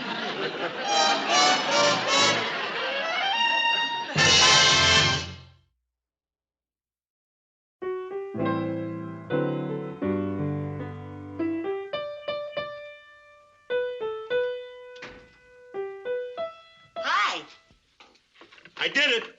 I did it. It took a lot of doing, but I stayed with it, and I did it. You finished the song. No, I finished my oatmeal. All right. Hey, I got a wonderful surprise for you. Guess what? We're gonna have peanut butter and succotash for dinner. No. This afternoon, I went to see your old publisher, Jack Murray, and he said when you finish that song, he's going to be interested in hearing it. Jack Murray's gonna be interested in hearing my stuff? Yeah. Oh. Hey, wouldn't that be great if Jack and I could get back together again? You know, back in the old days, we made enough money to burn a wet elephant, baby. I know. Oh, by the way, there was a lady there that said to tell you that BB said hello. Who? BB. BB, huh? Uh-huh.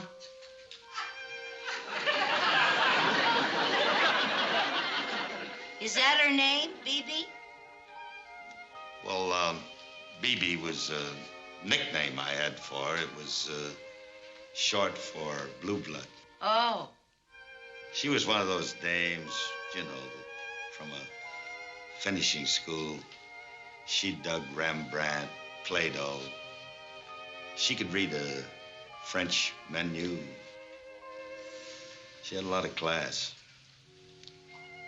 She was a real thoroughbred. Yeah? She got a little misty-eyed when I mentioned your name. She did, huh? Uh-huh. She's better off. Thoroughbreds and mavericks don't mix.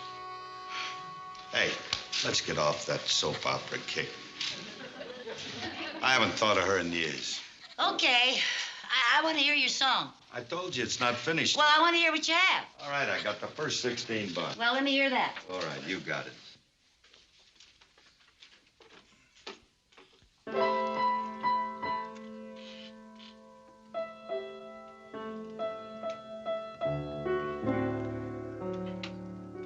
You were Boston. I was Vegas. You were crepe Suzette. I was pie. You were lectures. I was movies. But I loved you.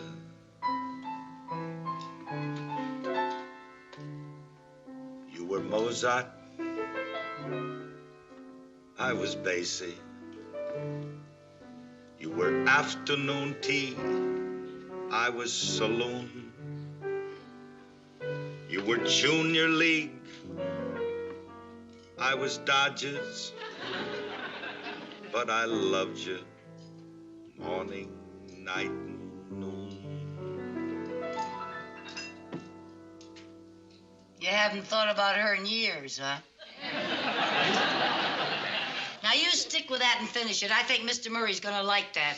Well, if he likes it enough to give me an advance, you know what I'm gonna do? What? Have our robe let out a little. Well, thank you very much. Bye. That was Mr. Murray's secretary. He left some time ago. He ought to be here any minute. Hey, Lucy. Yeah. I'm kind of jittery. You know what I think I need before he gets here? Now, Phil. Another bowl of oatmeal. And leave the lumps in it. I like it over the rocks, huh? Here he is. Is that him? Hey, Lucy. What? Hey, win, lose, or draw. Thanks. You're welcome. Won't you come in, Mr. Murray? Hello. Hello. Hello, Phil. Hi, Jack. It's been a long time. Too long. But you look great, pal. Thank you. Hello, Phil. Hi, BB. I hope you've got a winner. Maybe it could happen again. Well, let's hear what you've got, huh? Well, would you sit down right over here, please? Thank you.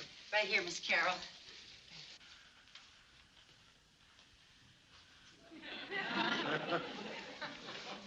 Well, here goes.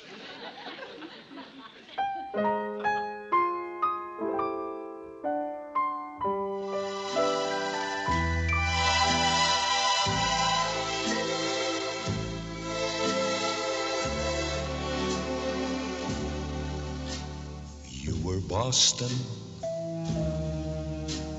I was Vegas. You were Crepe Suzette. I was pie. You were lectures. I was movies. But I loved you.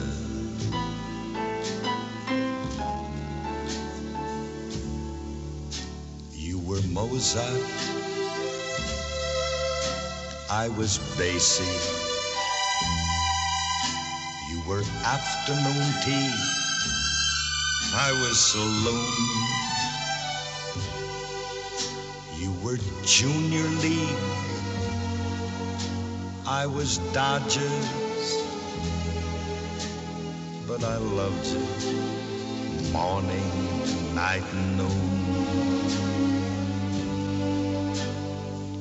Opposites attract, the wise men claim. Still, I wish that we had been a little more the same. It might have been a shorter war if I had kissed you more.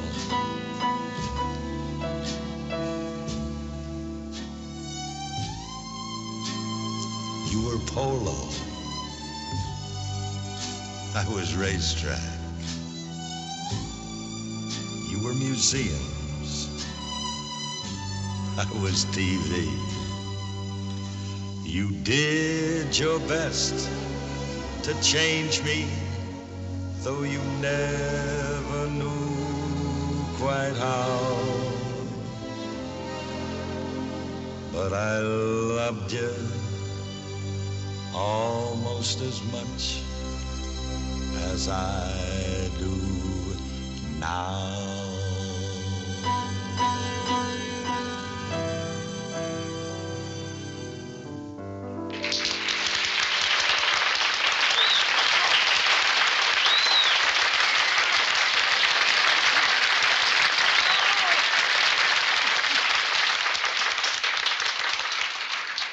Bill, I think you've got a big hit. Thank you. Did you like it, Bibi? It's the loveliest song I've ever heard. Oh, I'm so happy. Well, now that you're so happy, would you mind doing something to make me happy, too? Anything, what? Give me back my pants. From now on, I'll take care of these. The Reward Television and Mooney's Reluctant Mercy. Civic Virtue meets Bank Policy. The morning after Lucy's explosive departure from Phil's Fatboy Burgers opens with the familiar fluorescent hum of the Western Bank and the equally familiar spectacle of Lucy Carmichael attempting to navigate the wreckage of her own best intentions. The previous night's moral triumph, her refusal to abandon Tommy Watkins, has left her unemployed for the second time in 24 hours, still financially responsible for a destroyed portable television, and now facing the full institutional authority of Mr. Theodore J. Mooney. What follows is one of the most delicately calibrated sequences of comic justice in the entire composite narrative, a movement in which genuine civic virtue collides with bank policy self-interest and the complicated affection that has always underwritten the relationship between secretary and employer. The confrontation begins with Lucy's characteristic attempt at evasion. She has already told Mary Jane the essential facts over the telephone. I got fired. Some teenage boy got arrested and I knew he was innocent, so I went over to the police station and I got him out of it. Yet the prospect of repeating those facts to Mooney produces a visible contraction of courage. When Mooney confronts her directly, "What's this about breaking my television set?" Don't evade the question. Did you break it? Her single-word admission, "Ah yes," carries the full weight of accumulated disaster. Ball's delivery of that monosyllable is a small masterwork of comic resignation. The voice drops half an octave, the shoulders sag, and the audience understands that Lucy has reached the end of her capacity for cheerful improvisation. Mooney's initial response is the expected explosion of institutional authority. "You're fired." The declaration is delivered with the crisp finality of a man who has waited for precisely this opportunity to restore order to his office. Yet the subsequent exchange reveals the intricate emotional machinery that has always complicated his authoritarian posture. Lucy's tears her protest that she has been fired before but not from 2 jobs in one day, and her desperate explanation that the moonlighting existed solely to finance the replacement of his television force Mooney into a rapid recalculation of interests. The logic that emerges is pure Mooney, pure self-interested and ultimately protective. If you're out of a job, you won't be able to pay me for my television set. The sentence is spoken with the satisfaction of a man who has found a way to preserve both his financial claim and his secretary's employment without ever having to admit to kindness. The proposed repayment plan, $25 deducted weekly from Lucy's salary, is presented as a model of fiscal responsibility. Mooney delivers the terms with the precise diction of a loan officer outlining an amortization schedule. Lucy's immediate horrified calculation of the plan's impact on her ability to survive, well, that doesn't even give me enough to live on. What are you trying to do, starve me to death, exposes the brutal arithmetic of her economic reality. Mooney's muttered reply, "Don't give me ideas," functions as both comic button and character revelation. The threat is not entirely idle. It is the dark undercurrent of a man who has been pushed to the edge of his patience, and is not above contemplating extreme solutions. Yet the very fact that he continues to negotiate rather than simply terminate her employment reveals the reluctant mercy that has always defined his deepest response to Lucy's chaos. The entrance of Mr. Cheever at this precise moment of unresolved tension constitutes one of the narrative's most elegant reversals. Cheever's initial framing of the visit, "I didn't come here to see you. I came to see your secretary," prepares both Mooney and the audience for another round of institutional censure. Mooney's defensive posture, "If she has done anything to discredit this bank, you may be assured, sir," is the automatic response of a middle manager protecting his own position. What follows instead is a cascade of unexpected praise that reconfigures the entire moral and practical landscape of the episode. The revelation that Tommy Watkins is the son of Walter Watkins, one of the bank's largest depositors, lands with the force of pure comic providence. Cheever's account of the father's telephone call, how pleased he was to be associated with a bank who had so many civic-minded people in their employ, transforms Lucy's impulsive act of conscience into an official asset of the institution. The language of civic virtue is deployed with institutional solemnity. Yet the audience is invited to recognize the delicious irony. The same woman who only moments earlier stood on the brink of termination is now being celebrated as a credit to the bank. Mooney's hasty revision of his own assessment, "I've always said that, sir," is delivered with the perfect timing of a man scrambling to align himself with a sudden shift in the prevailing winds of approval. The presentation of the gift television set is staged with the ceremonial weight of a formal reward. Cheever's instruction to go on, "Open it up," and Lucy's subsequent discovery of the set produce a moment of genuine unguarded delight that Ball plays with luminous simplicity. "Oh, a television set. This is the nicest gift I've ever received." The line carries none of the calculated charm that sometimes colors Lucy's interactions with authority. It is the pure expression of a woman whose most immediate practical problem has been solved by the unexpected consequences of her own decency. Cheever's further declaration that Mooney, "We should be very proud of this girl, she is a credit to our bank," forces Mooney into a public performance of admiration that sits uneasily atop his private history of exasperation. What follows is a miniature masterclass in the comedy of contested ownership. Mooney's initial claim upon the set, "I'll take this one," is met with Lucy's immediate fierce resistance. "Oh no, you can't, it's mine." The exchange escalates through a series of escalating claims and counterclaims until Mooney, cornered by the presence of Cheever and the logic of the situation, delivers one of his most perfectly calibrated threats. "Very well, it's yours. Enjoy it while you're standing in line outside the unemployment office." The line is pure Gail Gordon, delivered with the full sonorous authority of institutional power and undercut in the same breath by the visible evidence that the power is already evaporating. When Lucy finally accepts the set as her own, the moment carries the particular satisfaction of a moral and material resolution achieved through the most improbable sequence of disasters and principles. Mooney's subsequent cancellation of the $25 weekly deduction is handled with characteristic reluctance. The decision is framed not as an act of generosity but as a practical adjustment in view of the circumstances. Yet the audience understands that something more significant has occurred. The man who only minutes earlier was prepared to starve his secretary into fiscal compliance has been forced by the public recognition of her civic virtue to relinquish both his financial claim and his fantasy of punitive control.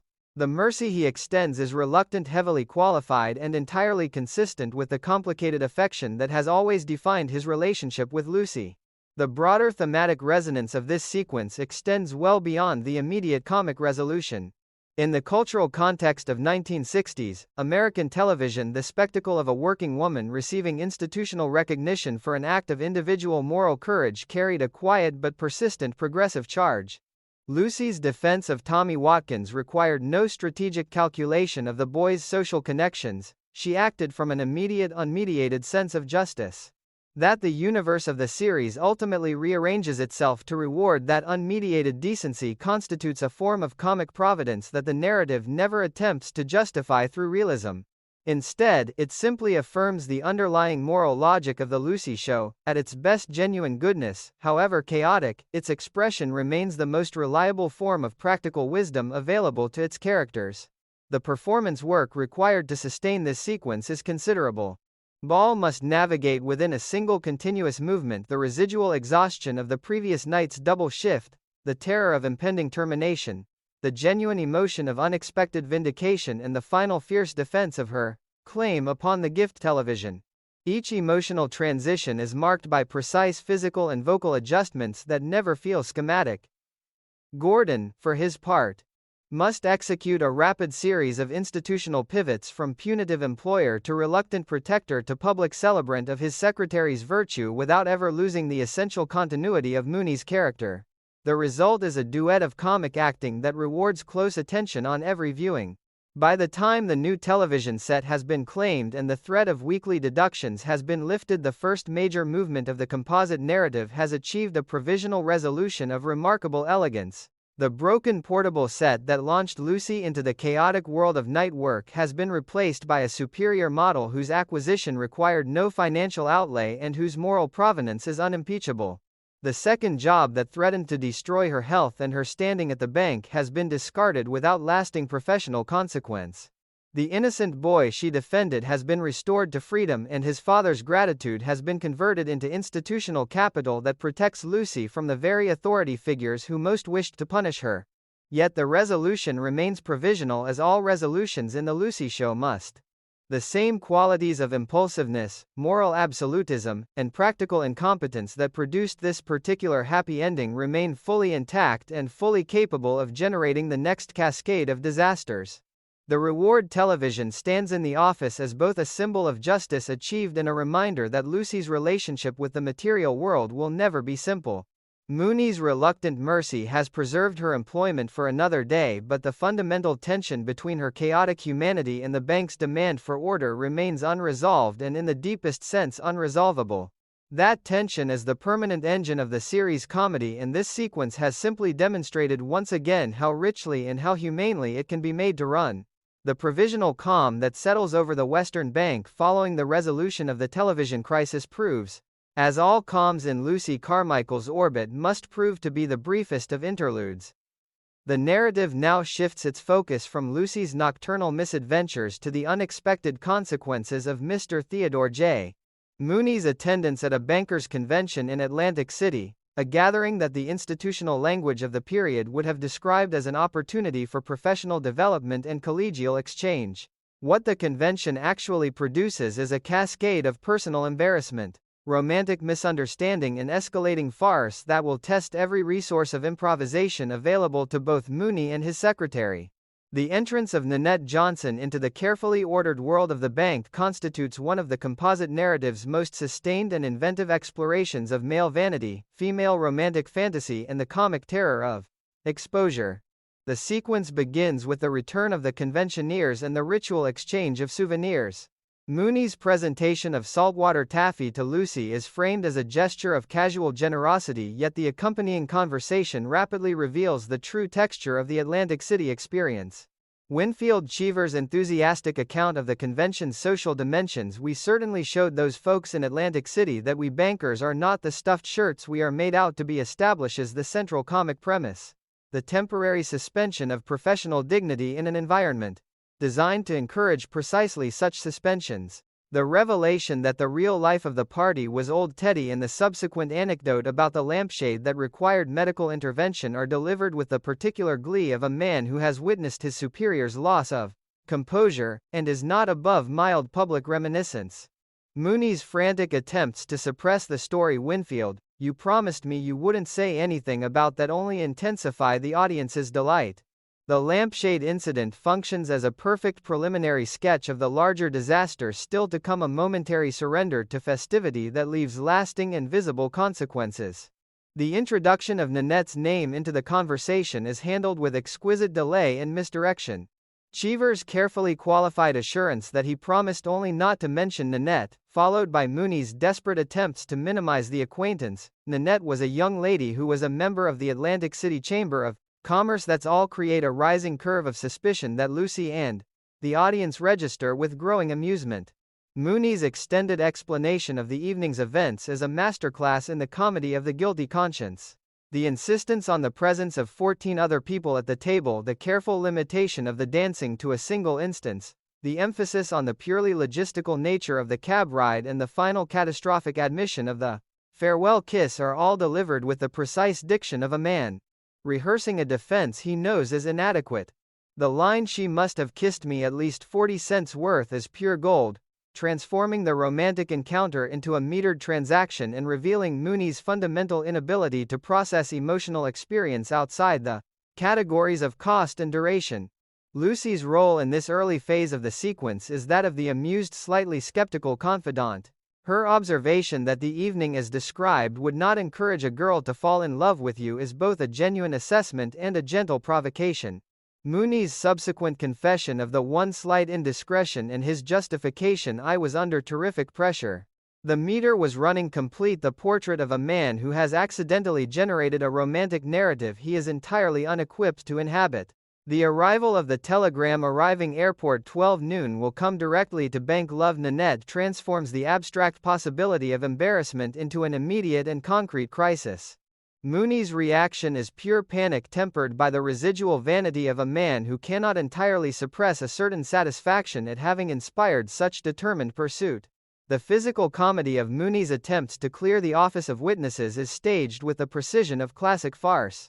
His successive instructions to Lucy to take her lunch break, then the rest of the day off, then to be gone by the time he returns, are delivered with escalating urgency and diminishing coherence. Ball's performance of reluctant compliance, undercut by visible curiosity, creates a perfect counterpoint to Gordon's mounting agitation. When Nanette finally appears, the collision between romantic fantasy and institutional reality is instantaneous and absolute. Nanette's entrance is a study in the comedy of uninhibited affection. Her greeting, "Baby, you're so demonstrative, so uninhibited, so," and her declaration that she has traveled on wings of love, establish her as a character who inhabits a completely different emotional register from the bank's carefully modulated professionalism. Mooney's frantic attempts to reframe the relationship as a slight misunderstanding are met with the serene confidence of a woman who has already written the entire narrative of their future. The subsequent conversation is a masterpiece of crossed purposes. Nanette interprets every detail of the Atlantic City evening as evidence of reciprocal passion. Mooney interprets every one of her interpretations as further evidence of catastrophic misreading. The exchange about the pizza parlor, the separate checks, the boardwalk conversation, and the fatal admission that your wife didn't understand you escalates the misunderstanding with mathematical precision. Particularly rich is the sequence in which Nanette threatens to inform Mrs. Mooney of the situation. Mooney's horror at the prospect, "You're going to discuss this with my wife," and his subsequent attempt to deny any emotional entanglement are undercut by Nanette's absolute conviction that "We're in love, don't fight. This is bigger than both of us." Mooney's desperate rejoinder, "So is my wife bigger than both of us," and his characterization of his marriage as a freeway with no off-ramp constitute some of the sharpest verbal comedy in the entire composite narrative. The lines reveal a man who experiences his domestic life as a form of permanent high-speed confinement and who is now confronted with the additional terror of an off-ramp that leads only to further disaster. Lucy's reappearance in the midst of this escalating crisis provides the necessary catalyst for the next phase of the farce. Her presence as a potential witness to Mooney's perfect gentleman behavior is immediately recognized by both parties as a double-edged asset. Mooney's frantic instruction that she get lost is met with Lucy's dry observation that her continued presence at least provides him with one witness who knows he behaved properly. The subsequent private conference between Lucy and Mooney produces one of the narrative's most characteristic turns: the decision to meet fantasy with counter-fantasy. Lucy's proposal that she impersonate Mrs. Mooney is accepted with the desperate gratitude of a man who has exhausted every conventional avenue of escape. The preparation for the deception is handled with the series' customary attention to the logistics of improvisation.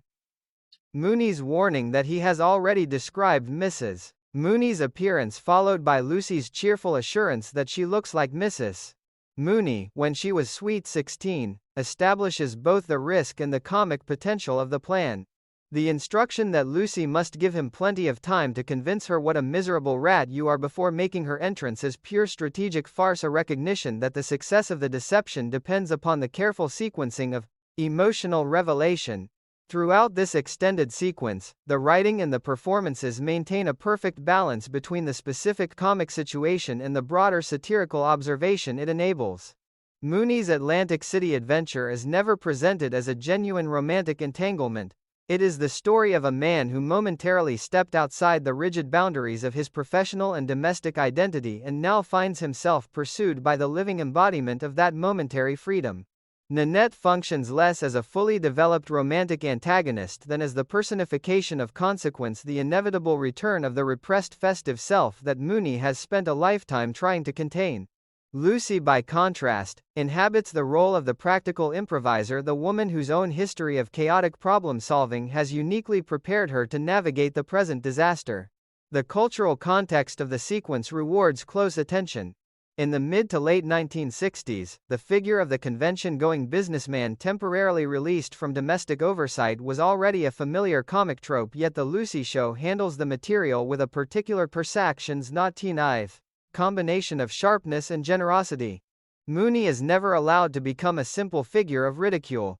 His panic is grounded in a recognizable fear of the destruction of the carefully maintained structures of his life. Nanette, for all her romantic excess, is granted a certain dignity of conviction. She is not a gold digger or a predator, but a woman who has mistaken ordinary male politeness and temporary festive license for the beginning of a grand passion. The comedy arises from the absolute incompatibility of these two interpretations of the same set of events. By the time Lucy is prepared to make her entrance as the long-suffering Mrs. Mooney, the narrative has constructed a perfect engine of escalating farce. Every element required for the coming confrontation, the romantic fantasy, the guilty conscience, the institutional setting, the willing accomplice, has been set in place with meticulous care.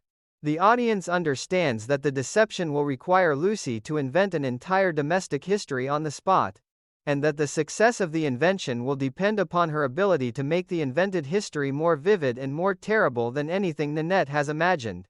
The stage is set for one of the series' most sustained and inventive sequences of character improvisation, a sequence in which the ordinary materials of marital complaint and domestic tyranny will be transformed into the highest form of comic art.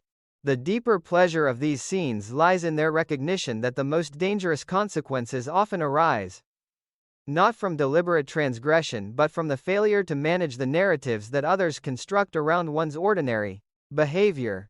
Mooney danced one dance, shared one cab, and permitted one metered kiss. From these modest materials, Nanette has built a complete romantic mythology. The work of the coming scenes will be to dismantle that mythology by constructing an even more powerful counter-mythology, one in which the charming convention Casanova is revealed as a domestic tyrant of almost operatic proportions. That Lucy Carmichael of all people should be the architect of that counter-mythology constitutes one of the narrative's most satisfying ironies and one of its richest sources of anticipated delight. The decision to meet Nanette's romantic fantasy with a counter-fantasy of domestic horror represents one of the most pure and sustained acts of improvisational courage in the entire composite narrative. Lucy Carmichael, having volunteered herself as the instrument of Mooney's deliverance, now faces the formidable task of embodying a wife she has never met, inventing a marital history she has never lived, and sustaining that invention under the intense scrutiny of a woman whose entire emotional investment depends upon the invention's failure.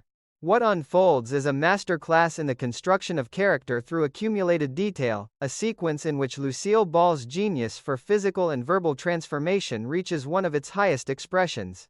The preparations for the deception are handled with the series' characteristic attention to the practical logistics of farce. Mooney's anxious inquiry about whether he has described his wife's appearance and Lucy's cheerful assurance that she resembles Mrs. Mooney when she was sweet 16 establish both the risk and the comic premise. The further instruction that Lucy must allow Mooney sufficient time to paint himself as a miserable rat before making her entrance reveals a sophisticated understanding of narrative sequencing. The deception will succeed only if Nanette is, first, prepared to believe the worst so that Lucy's subsequent performance can confirm and amplify that belief.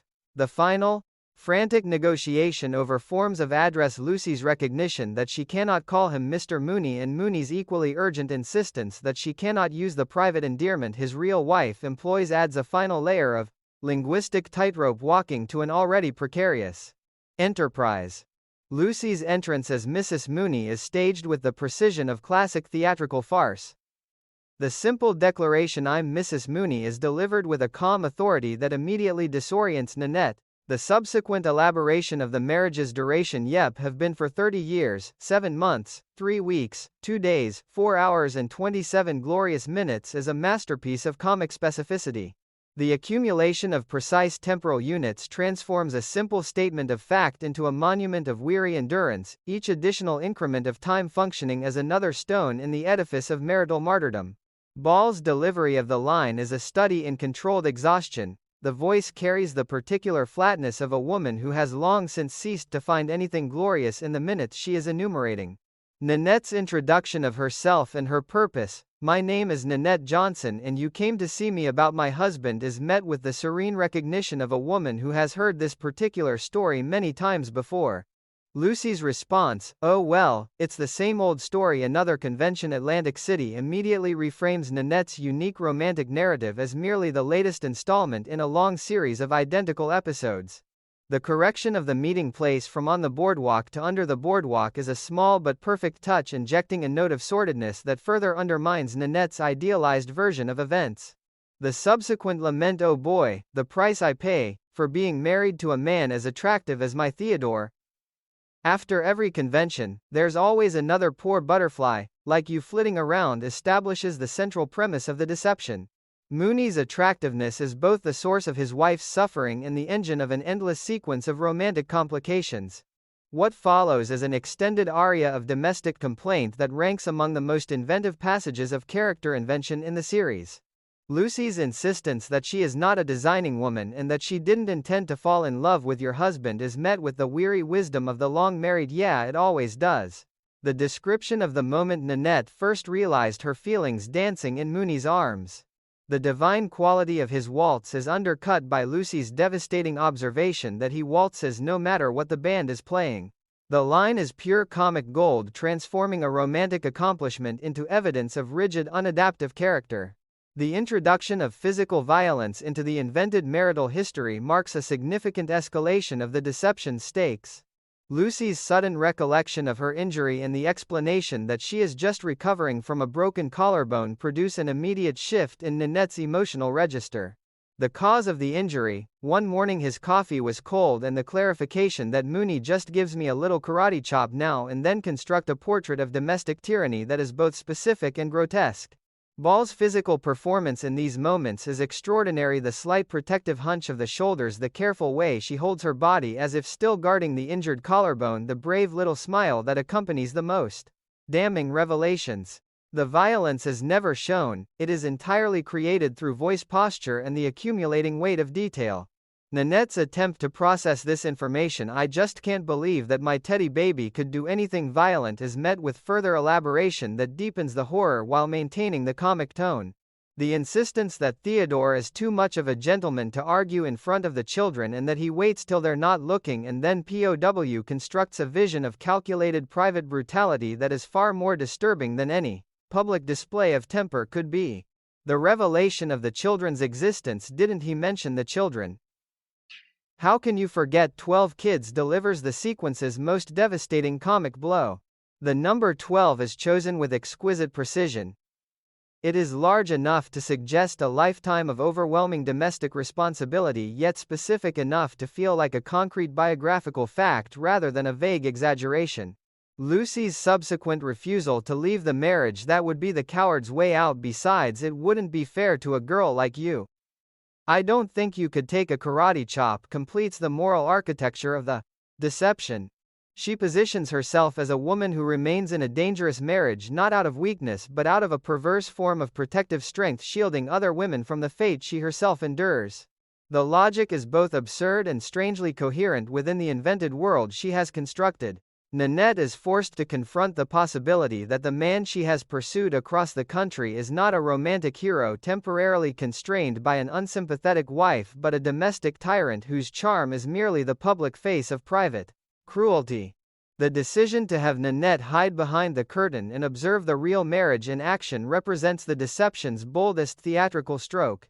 Lucy's insistence that when a woman loves a man, she doesn't spy on him, followed by the immediate contradiction, "Oh yes we do," and the command to get in there and hide, creates a perfect comic pivot. The audience understands that the coming performance will be played for a double audience. Nanette behind the curtain and the actual viewers of the series, both of whom will be treated to an escalating demonstration of marital dysfunction. Throughout this extended sequence of invention, Lucille Ball's control of detail is nothing short of miraculous. Every addition to the marital history, the cold coffee, the karate chop, the 12 children, the private timing of the violence, is introduced with the casual certainty of lived experience. There is never a moment of hesitation, never a visible search for the next elaborating detail. The performance creates the illusion that Lucy is not inventing a character but simply remembering a life she has actually lived. This illusion is the foundation of the sequence's success. Nanette's growing horror depends upon her absolute belief in the reality of the woman standing before her. The broader satirical energy of the sequence extends in several directions at once. On one level, it is a comedy of romantic delusion in which Nanette's idealized narrative of mutual passion is systematically dismantled by an alternative narrative of systematic abuse. On another level, it is a comedy of gender performance in which Lucy demonstrates an almost frightening fluency in the language and posture of the long-suffering wife. On a third level, it is a comedy of class and institutional identity in which the dignified vice president of the Western Bank is revealed through his secretary's invention as a man capable of the most ordinary and terrible forms of domestic tyranny. The fact that none of this history is true only intensifies the comic power of its invention. The audience is invited to enjoy the pure creativity of the lie while still registering the darker social realities the lie draws upon for its credibility. Gale Gordon's contribution to the sequence, though largely preparatory in this phase, remains essential. His earlier performance of guilty panic and reluctant collaboration has created the precise conditions under which Lucy's invention can flourish. The audience understands that Mooney's willingness to be portrayed as a monster is the measure of his desperation. A man less terrified of romantic entanglement would never have consented to such a thoroughgoing assassination of his own character. The coming confrontation in which he will be required to embody the monster Lucy has described will test the limits of his own capacity for performance, but the groundwork has been laid with meticulous care. By the time Nanette has been concealed behind the curtain and the stage has been set for Mooney's entrance, the narrative has achieved a state of perfect comic potential energy. Every element required for the coming explosion, the romantic fantasy, the counter-narrative of domestic horror, the hidden observer, the willing performer, has been arranged with the precision of a master farcer. The audience waits with delighted anticipation for the moment when the invented husband will walk through the door and begin to live up to the terrible reputation his temporary wife has created for him. That the reputation is entirely false, only makes the coming performance more delicious. The pleasure will lie not in the revelation of truth but in the sustained collaborative creation of a magnificent lie. In the larger context of the Lucy Show's exploration of identity and performance, this sequence occupies a place of particular significance. Lucy Carmichael has always been a character who survives by improvisation, by the rapid construction of alternative realities when the actual reality becomes unmanageable. Here that survival strategy reaches a kind of apotheosis.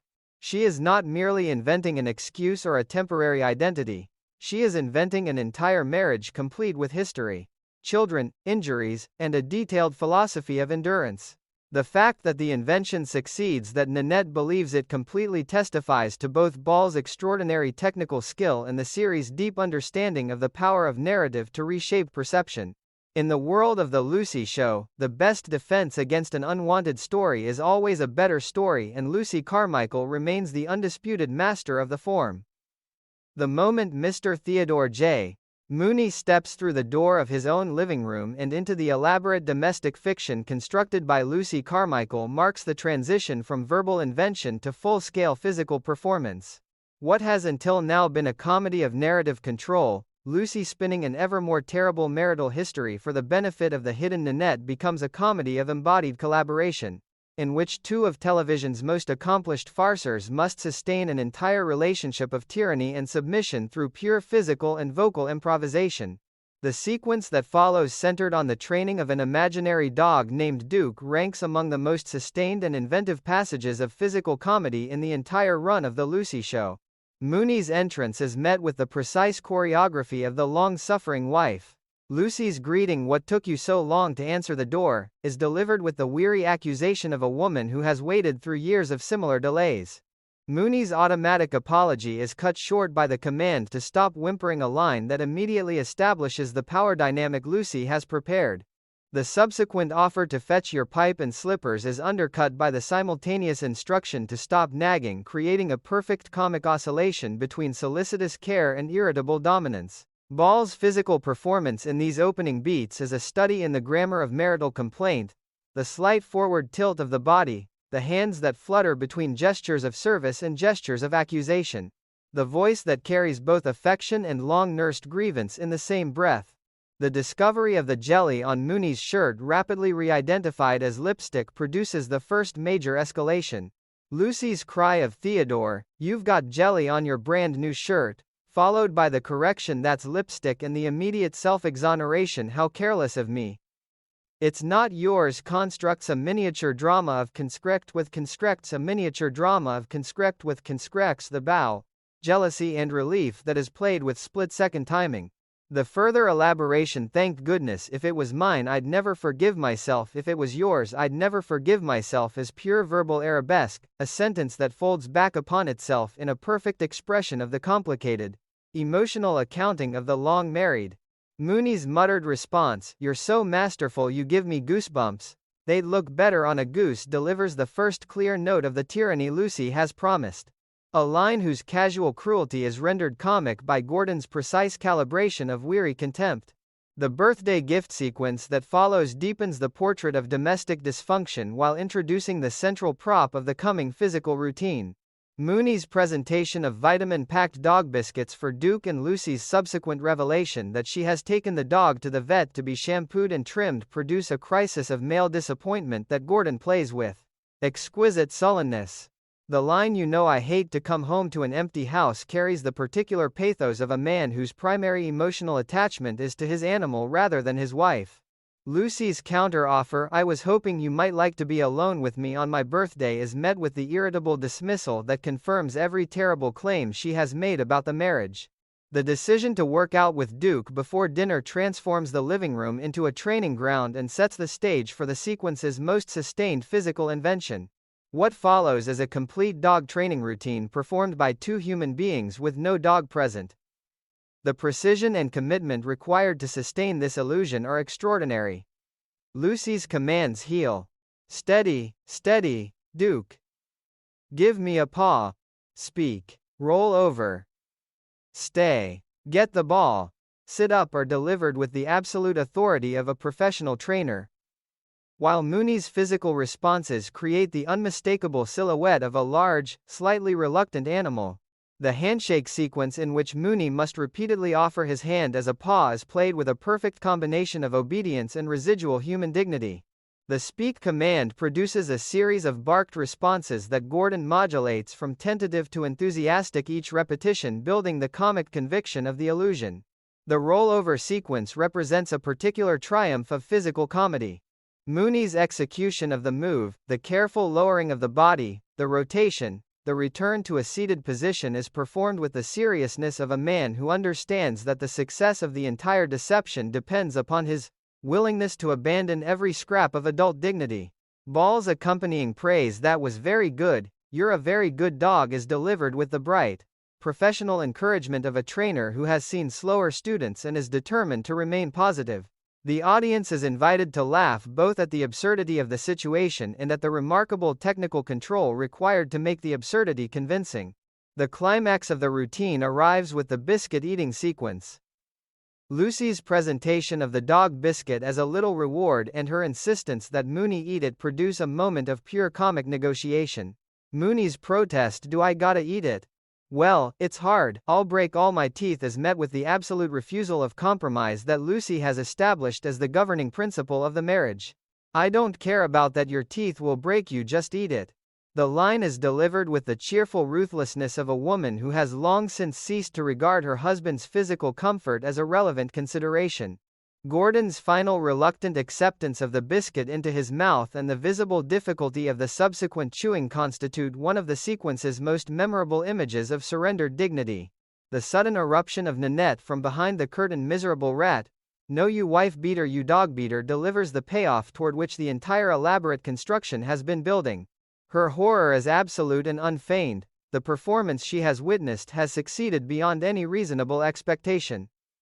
The offer to serve as a witness in court should Mrs. Mooney ever need one is the final perfect button on the sequence, a recognition that the invented domestic reality has become, for Nanette, more real than any alternative version of Mooney she had previously constructed. Her exit is swift, decisive, and accompanied by the lingering epithet, a convention Casanova, a phrase that reduces the entire romantic mythology of Atlantic City to a single dismissive label.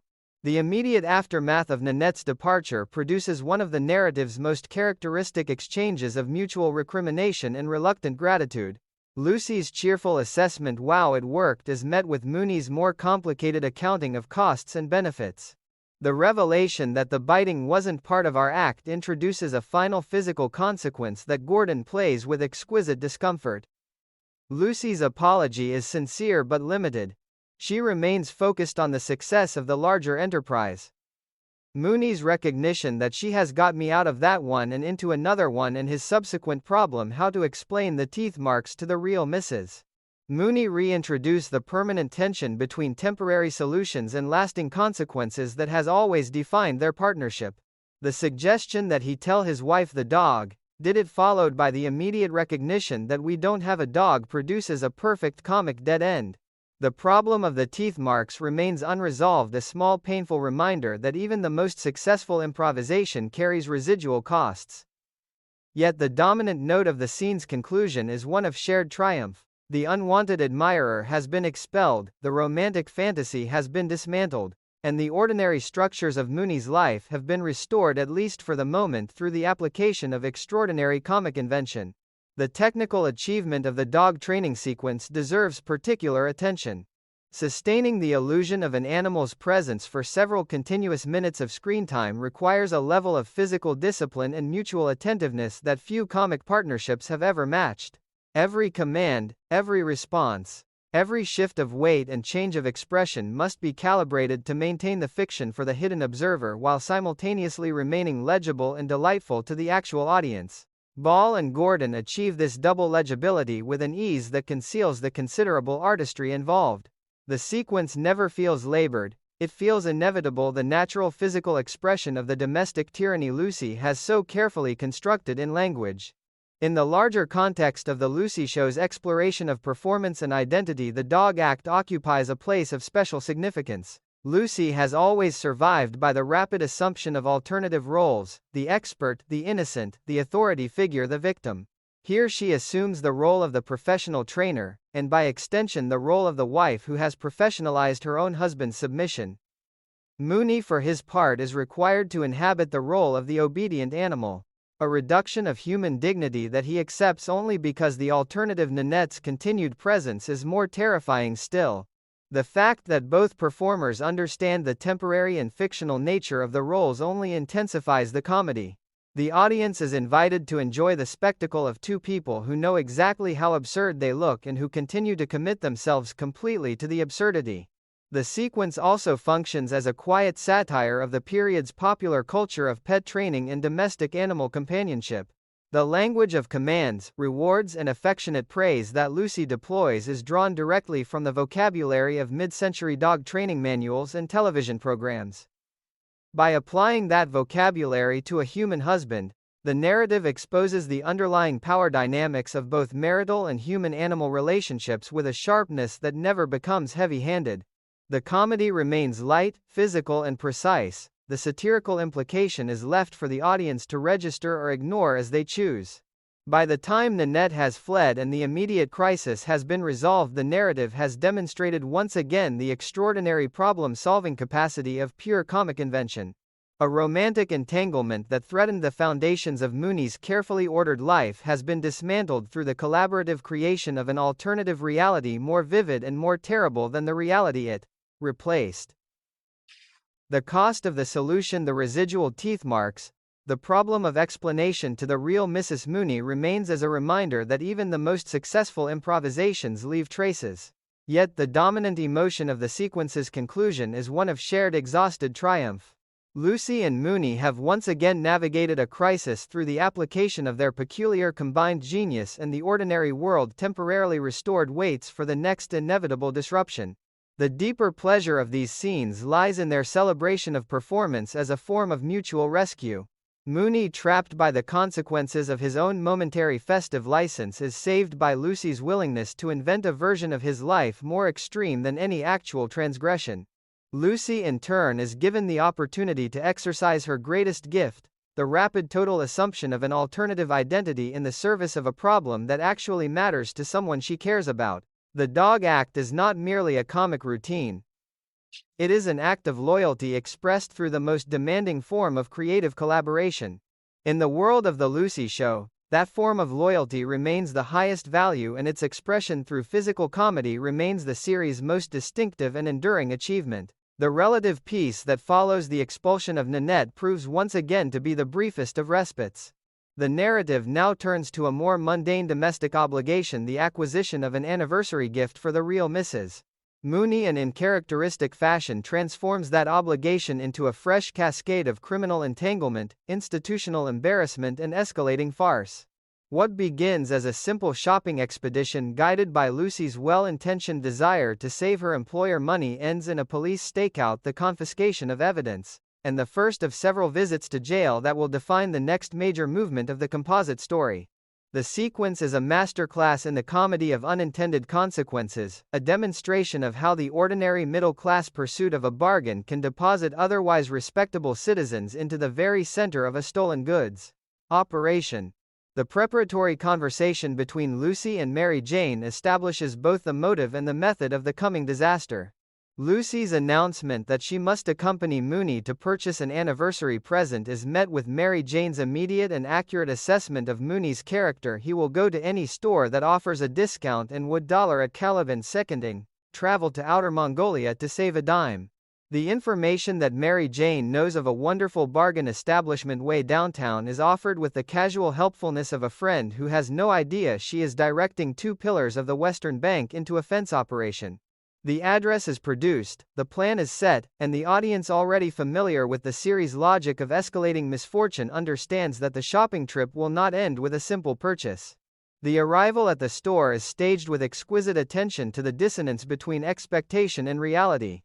Mooney's initial reaction, "I am not averse to saving money, but I certainly didn't expect the store to look like this," registers the visual shock of a man accustomed to the subdued elegance of legitimate retail. Lucy's defensive explanation that they just don't waste money on fancy decorations is the classic rationalization of the bargain hunter. A refusal to allow surface appearances to interfere with the promise of value. The proprietor's greeting and his motto, "If we haven't got what you want, ask for it and we'll go out and pick it up for you," establish the establishment's true nature with a transparency that only the most determinedly naive customers could miss. The audience, of course, misses nothing. The subsequent browsing sequence is a study in the comedy of escalating temptation.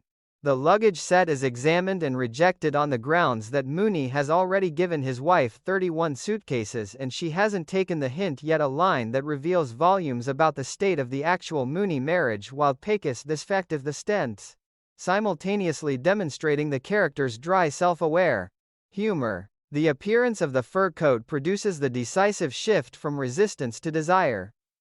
Lucy's immediate, almost reverent response, "Oh, Mr. Mooney, look at this. Look at this. It's beautiful," and her subsequent assessment of its value at least $1,000 set the terms of the negotiation that follows. The proprietor's delighted recognition of her accuracy. "You are a shrewd businessman. You guessed the price, exactly $1,000," initiates a classic comic auction in reverse, in which the price is driven steadily downward through a series of invented special circumstances. The first reduction to $500 because Lucy guessed the price exactly is already a significant concession. The second reduction to $250 because they are the 1,000th customer to come in this morning completes the transformation of the coat from expensive luxury to irresistible bargain. Lucy's breathless declaration that it's a steal is met with Mooney's dry, perfectly timed reply, "Isn't it?" You might say that a line that functions simultaneously as agreement and unconscious confession. The decision to purchase is made with the particular haste of people who fear the bargain may vanish if they hesitate. The proprietor's refusal to accept a check on merchandise that was marked down 3 times and his explanation of the reciprocal arrangement with the bank, "We don't take no checks and they don't sell no furs," constitute one of the sequence's sharpest satirical thrusts, a recognition of the mutually beneficial blindness that can exist between legitimate institutions and the shadow economy that sometimes supplies them. The actual exchange of cash $250 in bills is handled with the brisk efficiency of a transaction both parties are eager to complete. The coat is admired, the satisfaction of the successful bargain is savored, and for a brief moment the narrative allows the characters the illusion of an ordinary successful shopping trip. That illusion is shattered with the sudden arrival of the police and the declaration that the store has been under surveillance for weeks as the biggest outlet for stolen goods in the whole city. The coat is confiscated as evidence and Lucy and Mooney are instructed to accompany the officers to headquarters. The transition from satisfied customers to criminal suspects is instantaneous and absolute. Mooney's attempt to assert his institutional identity, Theodore J. Mooney, vice president of the Western Bank, is met with the procedural indifference of officers who have heard every possible claim of respectability. Lucy's presence as co-arrestee produces the additional humiliation of shared criminal status, a development Mooney registers with the particular outrage of a man who has always maintained a careful distance from his secretary's chaos, and now finds himself fully implicated in it. The ride to the station and the subsequent booking procedures are elided, but the emotional reality of the situation is rendered with perfect clarity in the jail cell conversation that follows. The cell sequence is a masterpiece of contrasting responses to institutional humiliation. Mooney's dominant note is one of outraged dignity, the vice president of the Western Bank reduced to the status of a common criminal. Lucy's dominant note is one of determined optimism. The police have been very nice. They allowed her to call Mary Jane, and there is always a bright side if one is willing to look for it.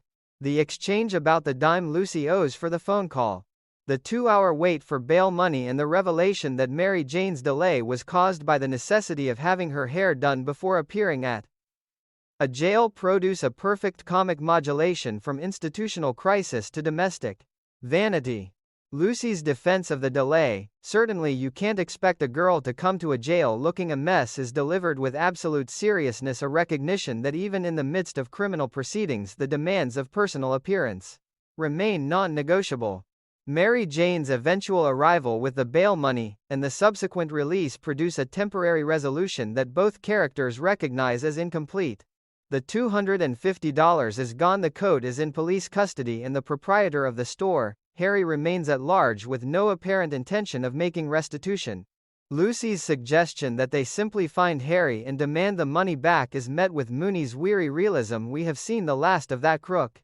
The discovery that Lucy knows Harry's address through a girlfriend who dates him reopens the possibility of recovery and sets the stage for the next even more disastrous phase of the pursuit. Throughout this extended sequence, the writing and the performances maintain a careful balance between the specific comic situation and the broader satirical observation it enables. The bargain hunting impulse that leads Lucy and Mooney into the fence operation is presented as a thoroughly recognizable middle-class desire, the wish to obtain the symbols of status and affection at a price that does not strain the budget. That this desire deposits them in the middle of a criminal enterprise is less a moral judgment on bargain hunting than a demonstration of how thin the membrane between the legitimate and the illegitimate economy can sometimes be. The police stake out the confiscation of the coat, and the casual efficiency of the arrest procedures are rendered without exaggeration or melodrama. They simply constitute the logical next step in a sequence of events that began with the search for a discount. Lucille Ball's performance in these scenes is a study in the comedy of escalating realization. The initial delight in the bargain, the growing unease as the store's true nature becomes harder to ignore, the shock of the arrest, and the subsequent determination to recover the lost money are all registered with precise, legible shifts of expression and posture. Gail Gordon's Mooney, forced to navigate the transition from dignified shopper to criminal suspect to outraged prisoner, provides the perfect counterweight of institutional appalledness. Their shared presence in the jail cell creates a visual image of pure status inversion. The bank vice president and his secretary reduced to the same level of procedural vulnerability, distinguished from each other only by the different emotional strategies they employ to manage the humiliation. The sequence also functions as a quiet commentary on the particular forms of naivety that can accompany social respectability. Mooney's inability to recognize a fence operation when he is standing in the middle of one, and Lucy's willingness to accept every invented special circumstance that drives the price downward, are not presented as evidence of stupidity, but as evidence of a certain protected innocence. People who live inside the legitimate economy often lack the interpretive tools required to read the signals of the shadow economy, and that lack is both their vulnerability and, in comic terms, their charm. The narrative does not punish them for the naivety. It simply allows the consequences to unfold with the relentless logic of farce. By the time Lucy and Mooney have been released on bail and have begun to plan their next move against Harry, the bargain fur coat has completed its transformation from desired object to pure narrative engine. The coat itself is gone, confiscated as evidence, yet the debt it represents, the $250 of Mooney's money, remains fully active as a motive for further action. The pursuit of that money will drive the characters into still more dangerous and still more ridiculous situations, but the foundation for those situations has been laid with meticulous care in the apparently ordinary act of shopping for an holidays anniversary present. In the world of the Lucy Show, no domestic obligation is ever merely domestic, and no bargain is ever merely a bargain. The distance between a discount store and a police cell can be traversed in a single afternoon. And the only reliable guide for the journey is the recognition that every attempt to save money is also potentially an attempt to spend a great deal more than one ever intended in cash and dignity, and in the accumulated interest of pure comic disaster. The release from the first jail cell does not restore Lucy Carmichael and Mr. Theodore J. Mooney to the safety of ordinary civilian life. It merely deposits them at the beginning of a still more elaborate sequence of criminal entanglement.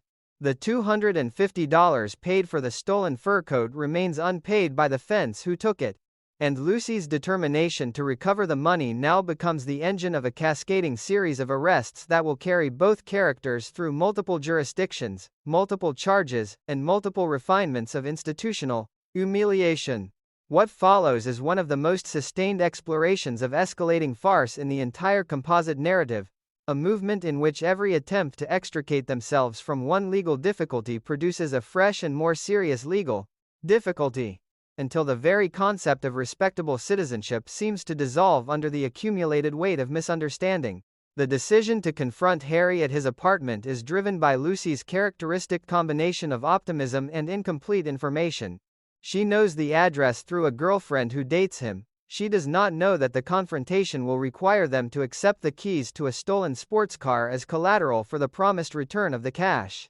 Harry's performance of injured innocence, "Believe me, I am the victim of a misunderstanding," is met with Mooney's cold insistence on restitution and Lucy's practical determination not to let him out of their sight. The offer of the car keys as temporary security is accepted with the particular relief of people who believe they have finally gained a measure of control over the situation. That the car itself is stolen is a fact still waiting to announce itself. The subsequent temptation of the sports car is staged with exquisite attention to character. Mooney's admission that he has always wanted a car like that and his wife's insistence that a banker should drive something a little less flashy, more conservative, create a perfect miniature of the tension between private desire and public respectability. The revelation that his actual vehicle is a 1955 Edsel, already a punchline by the late 1960s, completes the portrait of a man whose domestic life has systematically denied him every form of automotive glamour. Lucy's encouragement to get in and find out how the car feels is the classic invitation to temporary transgression, and Mooney's gradual surrender to the pleasure of the upholstery, the comfort of the seat, and the fantasy of looking rather dashing constitutes one of Gail Gordon's most delicate performances of reluctant delight. The arrival of the police and the immediate identification of the car as stolen produce the second arrest with the same procedural efficiency that marked the first. Mooney's attempt to explain that the keys were given to him as collateral is met with the indifference of officers who have heard every possible story. Lucy's presence as co-occupant of the vehicle ensures that she too is taken into custody. The second jail cell, this one located in the more scenic San Fernando Valley, provides Lucy with fresh material for her philosophy of the bright side. The trees, the flowers, the volleyball court for the prisoners, each detail is enlisted in the project of making institutional confinement appear almost recreational. Mooney's response to this determined optimism is pure concentrated despair. He is now out $250 and additionally charged with possession of a stolen car. The bright side remains invisible to him. The discovery that Harry is expected later at the Pink Pelican Club, referred to in the earlier store conversation under the transparent euphemism of a birdwatchers gathering, provides the next directional impulse. Lucy's recollection of the detail, and her insistence that they proceed there upon release, constitute the purest expression of her refusal to accept defeat. Mooney's reluctance is palpable. Yet the alternative, returning home with the money still unrecovered and the day's disasters still unexplained, is still less attractive. The third major movement of the sequence, therefore, begins with the two of them entering an establishment that is immediately recognizable as a gambling joint rather than any form of avian sanctuary. The confrontation with Harry inside the Pink Pelican is marked by mutual accusation and the rapid collapse of any remaining pretense of legitimate business. Harry's charge that they stole his car is met with Mooney's exhausted demand for the return of his $250. The resolution payment in the form of gambling chips rather than cash is accepted with the particular wariness of people who have begun to understand that every form of restitution available in this world will carry its own complications. Lucy's subsequent decision to try a slot machine, only a nickel, produces the sequence's most purely accidental disaster, a jackpot that draws the attention of the authorities at the precise moment a raid begins. The third arrest, this one for gambling, completes the day's progression from stolen merchandise through stolen vehicle to illegal gaming. The officer's confusion of the chips with tickly winks and the subsequent herding of the entire group into custody are handled with the brisk efficiency of a routine operation. Mooney's cumulative outrage now encompasses 3 separate charges, 3 separate jail cells, and the growing certainty that his association with Lucy has become a form of permanent legal liability. Lucy's response remains consistent with her established philosophy: the Beverly Hills jail is the prettiest of the 3, and the entire experience constitutes a valuable lesson in the relative aesthetics of incarceration. The arrival of Mr. Cheever as the latest source of bail money introduces a new and still more dangerous level of institutional risk. Cheever's horror at the discovery that this is not the first, but the third arrest of the day, and his explicit threat that any publicity damaging to the bank will result in Mooney's termination, raise the stakes beyond personal humiliation into the realm of professional destruction.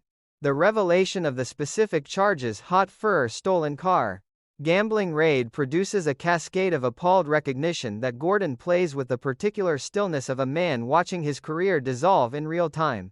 Lucy's attempts to interject mitigating details only intensify the damage. Every additional fact makes the cumulative picture more catastrophic. Cheever's decision to provide the bail money $1,000 for the two of them plus an additional $500 for a fellow prisoner who has caught his eye, is framed as an act of emergency damage control rather than generosity. The subsequent discovery that the bail money itself is counterfeit and that Cheever has therefore been arrested in turn constitutes the sequence's final and most perfect reversal. The man who arrived as the instrument of rescue becomes the latest casualty of the same expanding circle of legal entanglement. Lucy's cheerful summation, "Live and learn, that's my motto," is delivered over the spectacle of three representatives of the Western Bank now sharing the same side of the law's distinction between the respectable and the criminal. Throughout this extended progression of arrests, the writing maintains a remarkable consistency of comic logic. Each new disaster is the direct and foreseeable consequence of the attempt to resolve the previous disaster. The pursuit of the $250 leads to the stolen car. The possession of the stolen car leads to the second arrest. The information obtained during the second incarceration leads to the Pink Pelican. The attempt to recover the money at the Pink Pelican leads to the gambling arrest. The attempt to secure bail from the bank's senior officer leads to the counterfeit money arrest. The structure is that of a classical farce chain, yet the emotional reality of each link is rendered with sufficient specificity that the sequence never feels merely mechanical. Lucille Ball's performance across these multiple incarcerations is a study in the sustaining power of temperament. The same essential Lucy, optimistic, loyal, and capable of leaving a problem unaddressed, confronts each new cell with the same fundamental refusal to accept permanent defeat. The variations lie in the specific forms of Brightside philosophy. She invents for each location the relative niceness of the police, the scenic advantages of the valley, the aesthetic superiority of Beverly Hills. Gail Gordon's Mooney, by contrast, undergoes a visible process of cumulative disintegration. The outraged dignity of the first arrest gives way to the hollow despair of the second and the near catatonic shock of the third. By the time Cheever joins them, Mooney has been reduced to a man who can no longer muster the energy for fresh outrage. He has become a pure spectator of his own professional destruction. The satirical energy of the sequence extends in several directions at once. On one level, it is a comedy of middle-class respectability brought into sudden and intimate contact with the criminal justice system. The ease with which two employees of a sedate bank can accumulate 3 separate arrests in a single day functions as a quiet commentary on the thinness of the membrane separating the legitimate from the illegitimate. On another level, it is a comedy of gender and loyalty. Lucy's determination to recover Mooney's money even at the cost of repeated incarceration stands in pointed contrast to the more self-protective instincts of the male characters. On a third level, it is a comedy of institutional fragility. The Western Bank's carefully maintained reputation is revealed as vulnerable to the accidental consequences of a single afternoon's shopping expedition. By the time the counterfeit bail revelation has deposited Cheever in the same cell with his subordinates, the narrative has achieved a perfect symmetry of humiliation. The original stolen stole has generated a chain of consequences that has now engulfed every significant male authority figure in Lucy's professional life. The money remains unrecovered, the charges remain pending, and the professional futures of both Mooney and Cheever hang in the balance. Yet the dominant note of the sequence's conclusion is not despair but the particular form of exhausted solidarity that repeated shared disaster can produce. Lucy, Mooney, and now Cheever have become, however unwillingly, a unit, 3 people bound together by the accumulated weight of a single $250 transaction gone spectacularly wrong. The deeper achievement of these scenes lies in their refusal to treat the escalating arrests as mere plot mechanics. Each incarceration is given its own emotional texture, its own specific forms of dialogue and physical business, its own contribution to the cumulative portrait of characters under pressure. The result is a sequence that feels both relentlessly logical and endlessly surprising. A demonstration of how far the ordinary materials of a shopping trip and a desire for restitution can be made to travel when subjected to the transformative pressure of pure comic invention. In the world of The Lucy Show, the distance between a bargain and a jail cell is never as great as the respectable world prefers to believe, and the journey from one to the other can be completed several times in a single afternoon without ever quite exhausting the capacity for further disaster. The arrival of Mr. Winfield Cheever at the third jail of the day marks the point at which the expanding circle of legal entanglement finally reaches the highest level of the Western Bank's local hierarchy. Until this moment, the disasters of the afternoon have remained, however uncomfortably, the private problem of a vice president and his secretary. With Cheever's entrance, the problem becomes institutional, and the threat shifts from personal humiliation to the possible public destruction of the bank's carefully maintained reputation for sedate respectability. What follows is a sequence of exquisite comic reversals in which the instrument of rescue becomes the latest casualty, the provider of bail becomes the recipient of fresh charges, and the entire masculine authority structure of the bank is temporarily reduced to shared incarceration. Cheever's initial appearance is framed by the particular horror of a senior officer confronted with evidence of repeated subordinate failure.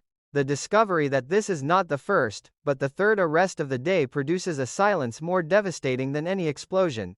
Mooney's attempt to explain the sequence of events, the anniversary gift, the hot fur, the stolen car, the gambling raid, only deepens the catastrophe. Each additional detail offered in the desperate hope of mitigation functions instead as further evidence of a single afternoon's comprehensive assault on the bank's dignity. Lucy's interjections, intended to clarify and soften, achieve the opposite effect. Every word she speaks makes the cumulative picture more vivid and more damning. The explicit threat that follows is delivered with the cold precision of a man who understands exactly how institutional reputations are destroyed. If there is one word of publicity gets out about this, and hurts the bank, just one word, mind you, you are through. The sentence hangs in the air of the cell with the finality of a professional death sentence. Mooney's visible collapse under its weight is one of Gail Gordon's most effective quiet moments. The bluster and outrage that have sustained him through 2 previous incarcerations drain away, leaving only the hollow recognition that his career may have ended in a sequence of events that began with the search for a discounted fur. SPN arc. Cheever's decision to provide the bail money is framed not as generosity but as emergency containment.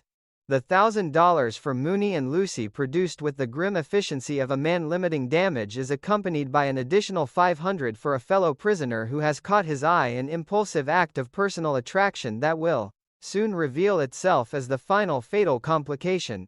The transaction is completed with the particular haste of people who wish to leave the entire episode behind them as quickly as possible. For a brief moment, the narrative allows the illusion of resolution. The bail has been posted, the immediate crisis has been met, and the representatives of the Western Bank may yet exit the criminal justice system with their formal employment intact.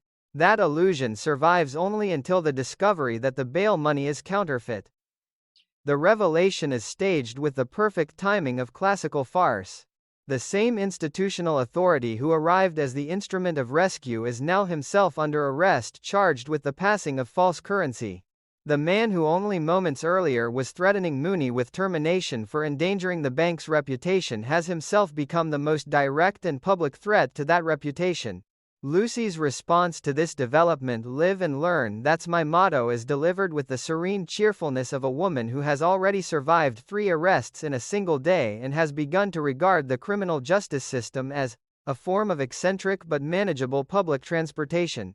The image of the 3 bank employees, sharing the same side of the law's distinction between the respectable and the criminal, constitutes one of the composite narrative's most satisfying visual symmetries. The original $250 transaction has now generated a chain of consequences that has engulfed every significant male authority figure in Lucy's professional world. Mooney, the immediate supervisor; Cheever, the senior officer; and by implication the bank itself, have all been drawn into the same expanding circle of legal difficulty. The hierarchy that ordinarily structures their relationships has been temporarily suspended by the great equalizer of shared incarceration. Mooney's reaction to Cheever's arrest is a complex mixture of residual panic and the first faint stirrings of something like solidarity. The man who has spent the afternoon threatening and being threatened now finds himself in the unexpected position of sharing a cell with the source of the most recent threat. The ordinary channels of professional dominance are unavailable. What remains is the simpler human fact of 3 people bound together by the accumulated weight of a single disastrous shopping expedition. Lucy's presence as the original catalyst of the entire sequence is never allowed to become a source of simple blame.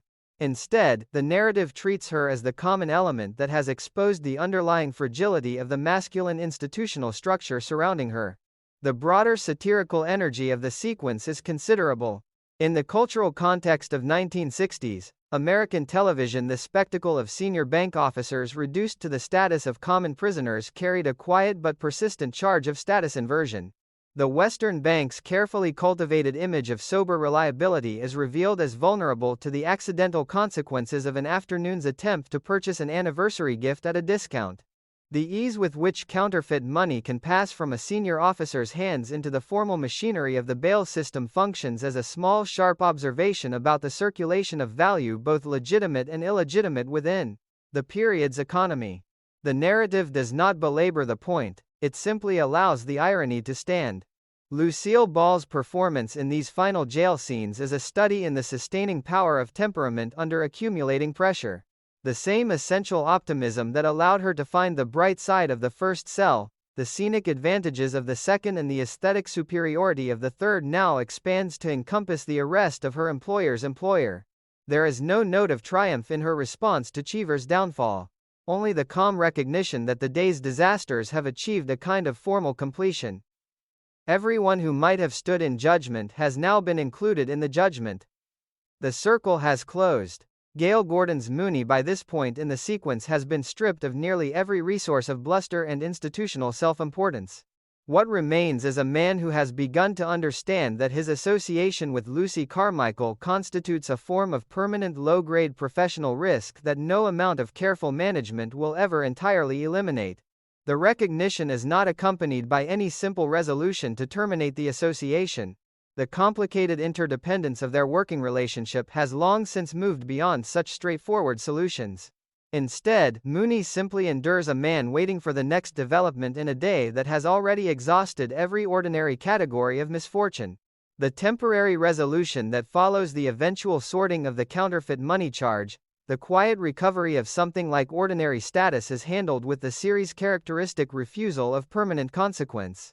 The Lucy Show never allows its characters' disasters to produce lasting institutional destruction. The comedy depends upon the restoration of the ordinary world so that the next disaster may have a stable platform from which to launch. Yet, the emotional residue of the sequence remains. Mooney and Cheever have both experienced the interior of the criminal justice system from the wrong side of the bars. Lucy has guided them there through a chain of decisions that began with the desire to replace a broken television and the subsequent desire to recover $250. The distance between those modest domestic motives and the image of three bank employees sharing a cell is the measure of the narrative's comic ambition. In the larger structure of the composite episode, this sequence functions as the climax of the stolen fur movement and the clearest demonstration of the series' governing comic logic. Every attempt to solve a problem produces a larger problem. Every authority figure enlisted in the solution becomes part of the new difficulty, and the only reliable constant is Lucy's capacity to remain essentially herself while the institutional world around her temporarily collapses. The bank's reputation has been placed in peril, the hierarchy has been inverted, and the ordinary distinctions between the respectable and the criminal have been suspended for an afternoon. That the suspension is temporary does not diminish its comic force. For the duration of these scenes, the audience is permitted to enjoy the spectacle of a complete if brief carnival of status reversal. A world in which the secretary's chaos has proven more powerful than the combined authority of her immediate supervisor and his superior. The final image of the sequence, Lucy's calm acceptance of the day's educational value, Mooney's exhausted silence, Cheever's stunned incorporation into the same predicament, contains within it the entire comic philosophy of the series. Disaster is not an interruption of ordinary life but one of its permanent possibilities. Authority is not a stable possession but a temporary condition that can be revoked by a single afternoon's cascade of misunderstanding. And the only truly reliable resource in the face of such revocation is the stubborn, optimistic, fundamentally decent temperament that Lucy Carmichael brings to every cell she temporarily occupies. In the world of the Lucy Show, that temperament remains the one form of capital that no arrest can confiscate and no counterfeit bill can devalue. After the cumulative legal disasters of the stolen fur, the stolen car, and the counterfeit bail, the narrative executes one of its most elegant tonal shifts. The institutional world of the Western Bank, with its hierarchies, its threats of termination and its temporary collapses into shared incarceration, recedes. In its place, the story opens a quieter, more intimate space, a restaurant with a piano bar, a washed-up songwriter named Phil Stanley, and an evening in which Lucy Carmichael's particular genius for emotional rescue finds a new and spiced, unexpected object. What begins as a simple attempt by Mooney to restore a measure of ordinary pleasure after a catastrophic day becomes the gateway into one of the composite episode's most affecting and richly detailed explorations of failure, memory, and the stubborn possibility of creative resurrection. The decision to stop at the restaurant is driven by Lucy's characteristic combination of appetite and optimism. Mooney, still raw from the day's successive humiliations, resists the suggestion of the cocktail lounge with the weary suspicion of a man who knows how easily a single drink can become an evening's expense. Lucy's counter-argument that they have worked after hours and can therefore charge the evening to the bank's expense account produces the first visible crack in his resistance. The realization that the institution he has spent the day endangering might now be made to finance a modest recovery of dignity is too attractive to refuse. They enter the lounge. The figure at the piano is introduced with the careful understatement that signals a character of genuine substance. Phil Stanley is not a young discovery or a rising talent. He is a man in late middle age, whose best professional years belong to a vanished musical era. The first song he offers, "What Good Is Sitting Alone in Your Room?" Life is a cabaret. Old Chum is delivered with the professional competence of a performer who has sung the number hundreds of times and no longer expects it to change anyone's life. Yet the voice itself retains a residual quality that Lucy immediately recognizes. Something in the phrasing, the residual elegance of the line readings, the way the melody is still treated with respect even in this diminished setting, alerts her that she is in the presence of a talent that has outlived its commercial moment. Lucy's response is instantaneous and absolute. Where Mooney sees only a piano player, in a restaurant lounge, Lucy sees a story that requires intervention. Her request for "Is It True What They Say About Dixie?" and her subsequent full-voiced participation in the number transform the professional background music into a shared performance. Ball's singing in these moments is not the polished product of a trained vocalist, it is the enthusiastic, slightly approximate, completely committed singing of a woman who experiences music as a form of direct emotional communication. The pleasure she takes in the old standard is unfeigned and infectious. Stanley's surprise at finding a genuine listener in the room is visible and touching. The subsequent requests "Night and Day," "Fly Me to the Moon," and the return to Dixie establish a pattern of increasing mutual engagement. Lucy does not merely request songs, she inhabits them. Her body sways, her face opens, her voice finds the emotional center of each lyric even when the notes themselves remain approximate. Stanley, for his part, begins to play with a degree of attention that the ordinary demands of lounge work have long since discouraged. The transaction between them is not the standard one of performer and customer. It is the rarer exchange between a dormant talent and the person who still remembers what that talent once meant. The interruption by the management, Ruby's complaint that that dame would drive anybody to drink, and the reminder of the earlier agreement that any return to the bottle will mean the end of the engagement introduces the first clear note of Stanley's personal difficulty. The man at the piano is not merely a musician whose style has fallen out of fashion. He is a man whose relationship with alcohol has already cost him work and threatens to cost him this job as well. Lucy's immediate protective response, her insistence that he cannot drive in his current condition, and her decision to take him home herself constitute the purest expression of her characteristic refusal to leave a vulnerable person inside an unfinished story. The discovery of the newspaper clipping in Stanley's coat pocket supplies the biographical foundation for everything that follows. Phil Stanley, one of our most celebrated songwriters of the 40s, is another sad case of a musician who knew too many bars. The language of the clipping is the standard language of show business decline, yet its effect on Lucy is catalytic. The man she has been singing with is not an anonymous lounge pianist, he is a former maker of hits. A writer whose melodies once circulated through the popular culture of an entire decade. The gap between that past and the present reality of a man who can no longer be trusted with his own car keys becomes for Lucy an intolerable injustice that requires immediate and practical response. The morning after sequence in Lucy's apartment is a masterpiece of gentle, determined rehabilitation. Stanley's hungover despair, "I was hoping this whole thing was a bad dream," is met with the practical ministrations of oatmeal, the refusal of any eye-opener, and the absolute prohibition on further self-pity. Ball's performance in these scenes is a study in the comedy of enforced nurture. The spoon advanced toward the reluctant mouth, the insistence that the oatmeal will stick to your ribs.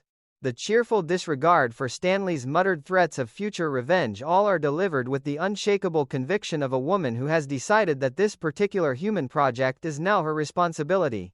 The confiscation of Stanley's pants as guarantee that he will remain in place and finish the unfinished song is pure Lucy logic, practical, high-handed, and strangely tender. The threat to report her to the police is met with the serene observation that he does not even know her name. The power dynamic of the scene is absolute.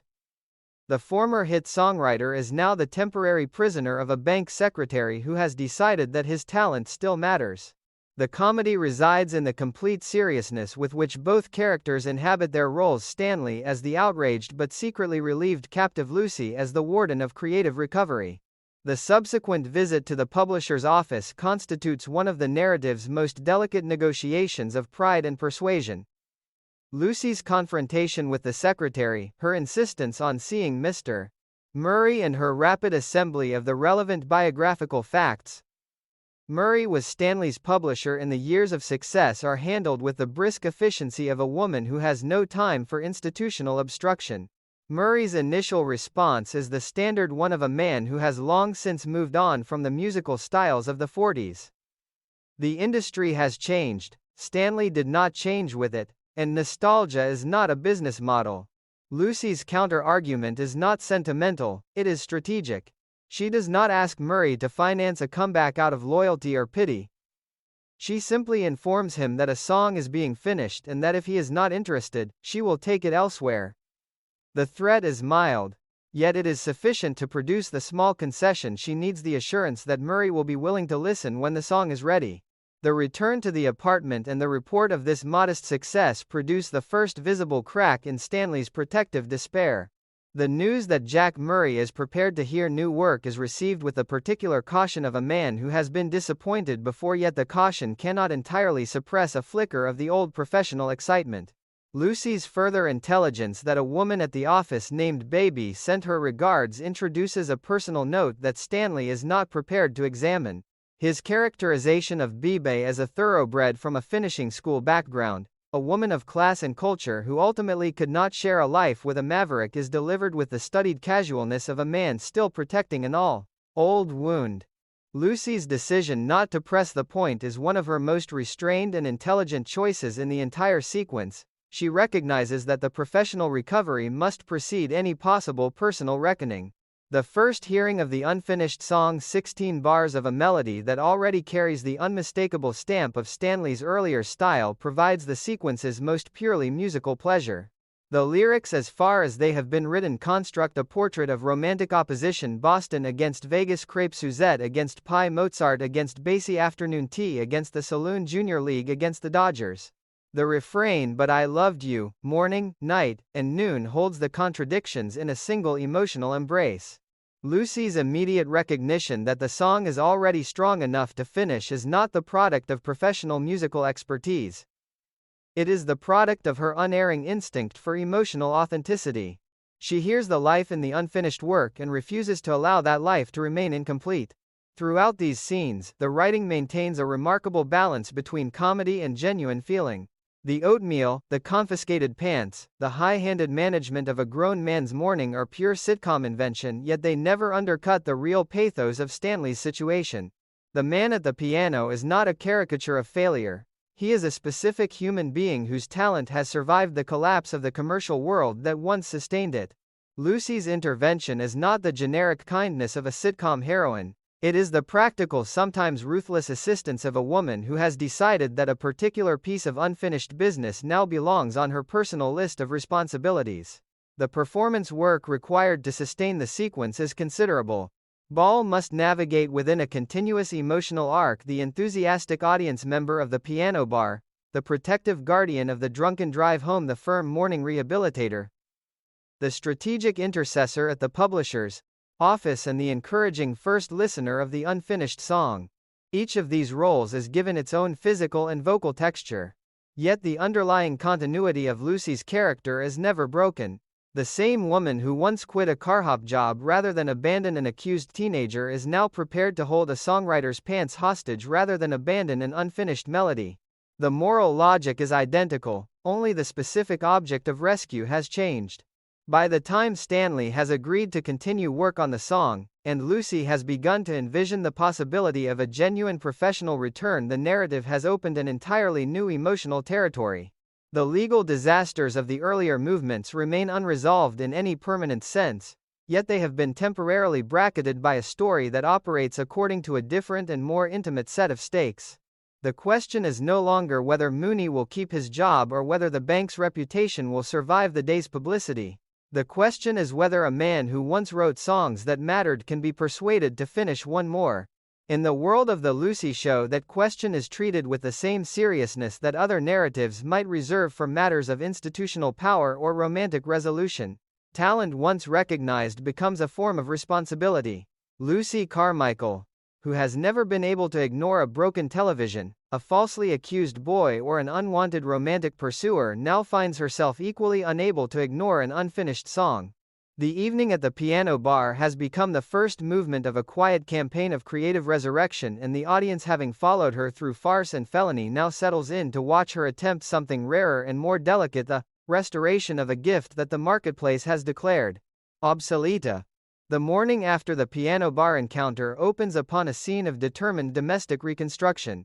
Phil Stanley, still wearing the emotional residue of the previous night's drinking and the longer residue of professional obsolescence, finds himself the temporary ward of Lucy Carmichael's most uncompromising form of care. The apartment that has previously served as the backdrop for television disasters and romantic improvisations is now converted into a rehabilitation facility whose primary therapeutic tools are oatmeal withheld trousers and an absolute refusal to accept the patient's preferred narrative of irreversible decline. What unfolds is one of the composite episode's most sustained and emotionally intricate sequences. A movement in which the familiar mechanisms of sitcom domination are placed in the service of genuine creative recovery. Stanley's opening condition is the standard post-alcoholic mixture of self-disgust and defensive aggression. The hope that this whole thing was a bad dream is met with Lucy's brisk documentation of the previous night's realities, the inability to remember his own address, the newspaper clipping that established his former stature, and the present fact of his presence in her living room. Ball's delivery of these facts is deliberately unsentimental. She does not offer sympathy for the hangover. She offers a spoonful of oatmeal and the instruction to close his eyes if the sight of breakfast is too difficult to bear. The physical comedy of the forced feeding, the advancing spoon, the sealed lips, the eventual reluctant swallow is played with the precision of a woman who has decided that nutrition is non-negotiable. Stanley's muttered promise to get even with you if it takes to the end of my life is registered as the standard protest of the newly captive and is given no further attention. The decisive strategic move of the morning is the confiscation of the pants. Lucy's logic is characteristically direct. A man without trousers is a man who cannot leave, and a man who cannot leave is a man who may as well finish the song he abandoned years earlier. The threat to report her to the police is met with the serene observation that he does not know her name, a line that simultaneously undercuts his leverage and underscores the almost parental absolute of her temporary authority. Gordon's absence from these scenes allows Ball to occupy the full frame of the comedy. The performance becomes a solo demonstration of the particular form of high-handed tenderness that Lucy brings to every rescue project she adopts. The visit to the publisher's office constitutes the sequence's most delicate exercise in institutional persuasion.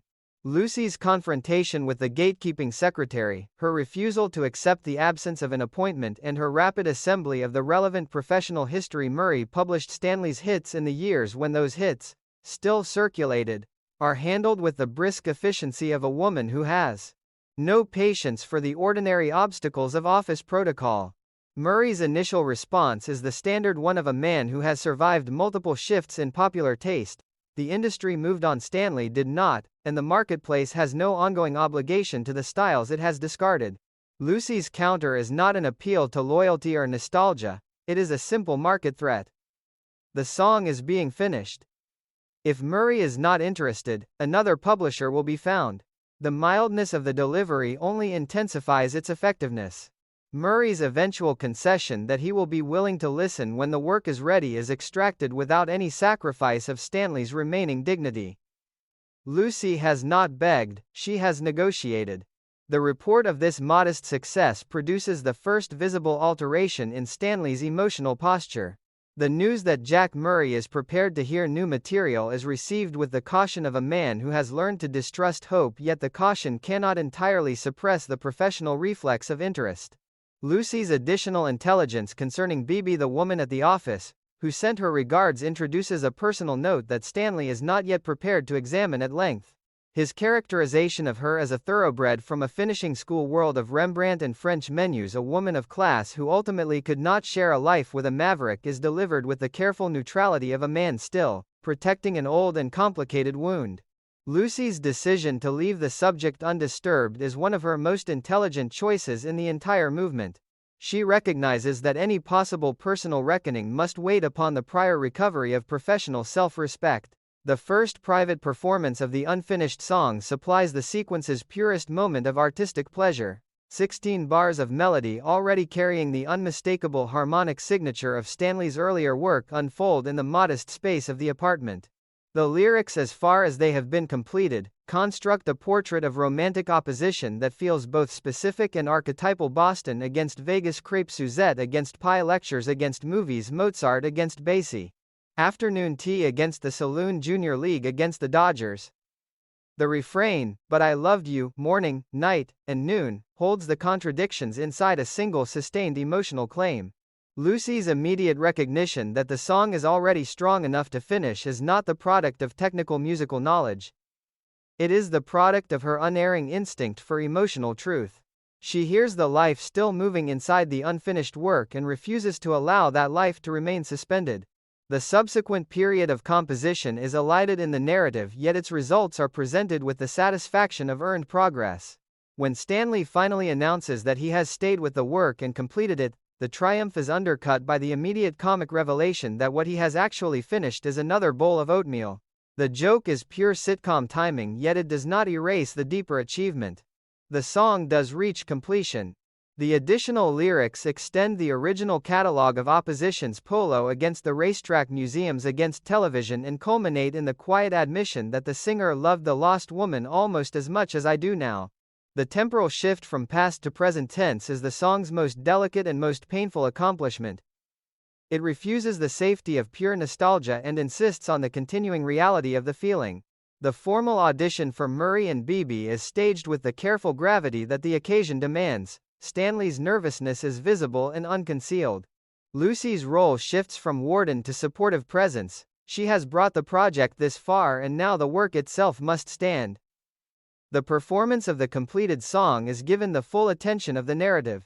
The catalogue of oppositions is allowed to unfold without interruption, the refrain is given its full emotional weight, and the final present tense confession is delivered with the particular vulnerability of a man who has decided to risk one more public exposure of private feeling. Murray's judgment, "Bill, I think you've got a big hit," is the professional validation that the entire campaign has been designed to secure. Bebe's response, "It's the loveliest song I've ever heard," carries the additional personal resonance that Stanley is still not entirely prepared to receive. The final exchange of the sequence restores the comic mechanism that has structured the entire rehabilitation. Stanley's request for the return of his pants is granted with the cheerful finality of a project completed. "From now on, I'll take care of these." The line is pure Lucy. The authority is relinquished only at the moment of demonstrated success, and even then it is relinquished with the clear implication that the authority was always temporary, always instrumental, and always justified by the results it produced. The trousers are returned. The songwriter is restored to ordinary mobility. The campaign of creative resurrection has achieved its immediate practical goal. Throughout these extended scenes, the writing maintains an extraordinary balance between the mechanics of situation comedy and the genuine emotional stakes of artistic recovery. The oatmeal, the confiscated pants, the high-handed management of a grown man's schedule are the standard tools of Lucy's domestic comedy. Yet they are placed in the service of a project that the narrative treats with complete seriousness. Phil Stanley is not a caricature of the washed-up artist. He is a specific man whose gift has survived the collapse of the commercial world that once sustained it. Lucy's intervention is not the generic kindness of a sitcom heroine. It is the practical, sometimes ruthless, always attentive labor of a woman who has decided that a particular unfinished piece of work now belongs on her personal list of responsibilities. The performance demands of the sequence are considerable. Ball must sustain across multiple scenes and multiple emotional registers the continuity of a character who can move from forced feeding to institutional negotiation to first critical listener without ever losing the essential Lucy-ness of the enterprise. The same woman who once quit a car-hop job rather than abandon a falsely accused teenager is now prepared to hold a songwriter's trousers hostage rather than abandon an unfinished melody. The moral logic is identical, only the specific object of rescue has changed. The consistency is one of the series' most impressive long-term achievements. In the larger architecture of the composite episode, the Phil Stanley movement functions as a necessary counterweight to the escalating public disasters of the earlier sections. After the successive incarcerations, the institutional threats and the temporary collapse of the bank's masculine hierarchy, the narrative requires a space in which Lucy's energies can be directed toward construction rather than damage control. The unfinished song provides that space. The recovery of a single melody does not erase the legal and professional complications that remain unresolved, yet it demonstrates that the same temperament capable of generating chaos is equally capable of generating repair. In the world of the Lucy show, that dual capacity remains the character's most distinctive and most valuable trait. By the time the pants have been returned and the professional validation has been secured, the campaign of creative resurrection has reached its formal conclusion. Stanley has a completed song, a publisher's interest in the first tentative reopening of a personal history he had preferred to leave sealed. Lucy has the satisfaction of a project brought from abandonment to completion through the application of her particular combination of high-handed care and unwavering attention. The ordinary world, with its remaining legal entanglements and institutional uncertainties, waits outside the apartment door. For the duration of these scenes, however, the narrative has permitted itself the quieter and more delicate pleasure of watching a gift return to circulation, one 16-bar phrase at a time. The composite narrative that began with a broken portable television and the sleep-deprived desperation of a bank secretary reaches its final movement not with a single climactic reversal but with a quiet gathering of the many threads that have been spun across the preceding hours of farce, felony and unexpected grace. Lucy Carmichael has, in the course of one extended comic odyssey, destroyed an employer's property, worked and quit a night job, defended an innocent teenager, impersonated a long-suffering wife, purchased stolen merchandise, accumulated 3 separate arrests, restored a fallen songwriter to the possibility of professional life, and somehow emerged with her employment, her friendships, and her essential temperament intact. The achievement is not the product of careful planning or strategic foresight. It is the product of a character who meets every fresh disaster with the same fundamental refusal to abandon either the people or the principles that matter to her. In the final accounting, that refusal proves more durable than any of the institutional structures that have temporarily collapsed around it. The resolution of the legal entanglements is handled with the series' characteristic preference for restoration over permanent consequence. The charges arising from the stolen fur, the stolen car, and the gambling raid are allowed to recede into the background of bureaucratic process. The counterfeit bail complication that briefly deposited Mr. Cheever in the same cell with his subordinates is similarly resolved without lasting professional destruction. The Lucy show has never been interested in the realistic long-term consequences of its characters' disasters. Its comedy depends upon the recurrent possibility of the ordinary world reasserting itself so that the next disaster may have a stable platform from which to launch. What remains after the legal dust has settled is not a transformed institutional order but a set of relationships that have been tested and in the testing clarified. Mooney's final position relative to Lucy is the most delicate and most characteristic of these clarifications. The man who began the narrative by lending a portable television in the hope of securing a functional secretary ends it having survived a sequence of public humiliations that would have justified in any realistic workplace her immediate and permanent termination. That he does not terminate her is the measure of the complicated interdependence that has always defined their partnership. Mooney needs Lucy's chaotic competence as much as he dreads it. Lucy needs the structure of Mooney's exasperated authority as much as she continually undermines it.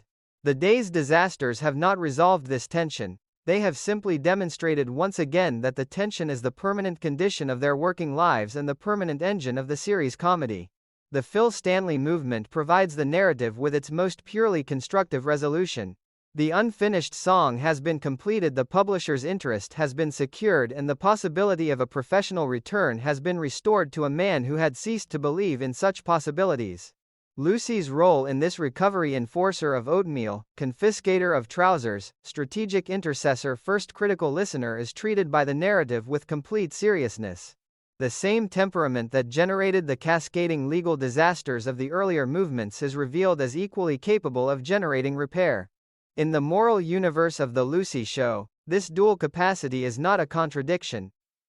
It is the character's most essential and most valuable trait.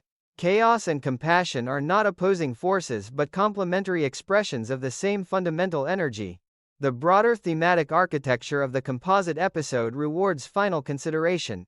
Across its many movements, the narrative has examined the precariousness of working class and lower middle class economic life, the thin membrane separating legitimate and illegitimate economies, the fragility of institutional state, reputation, the comic terror of romantic exposure, and the stubborn persistence of creative gift even after the marketplace has declared it obsolete. None of these themes is announced with didactic emphasis, each emerges naturally from the specific comic situations in which Lucy finds herself. The broken television is never merely a prop, it is the symbol of the small material comforts that make ordinary labor bearable. The drive-in job is never merely a source of physical gags, it is a portrait of precarious service work and the moral cost of remaining silent in the face of injustice. The Nanette episode is never merely a farce of romantic misunderstanding. It is an exploration of the stories people construct around one another and the counter-stories required to dismantle them. The stolen fur sequence is never merely a chain of arrests, it is a demonstration of how quickly the ordinary pursuit of a bargain can deposit respectable citizens on the wrong side of the law.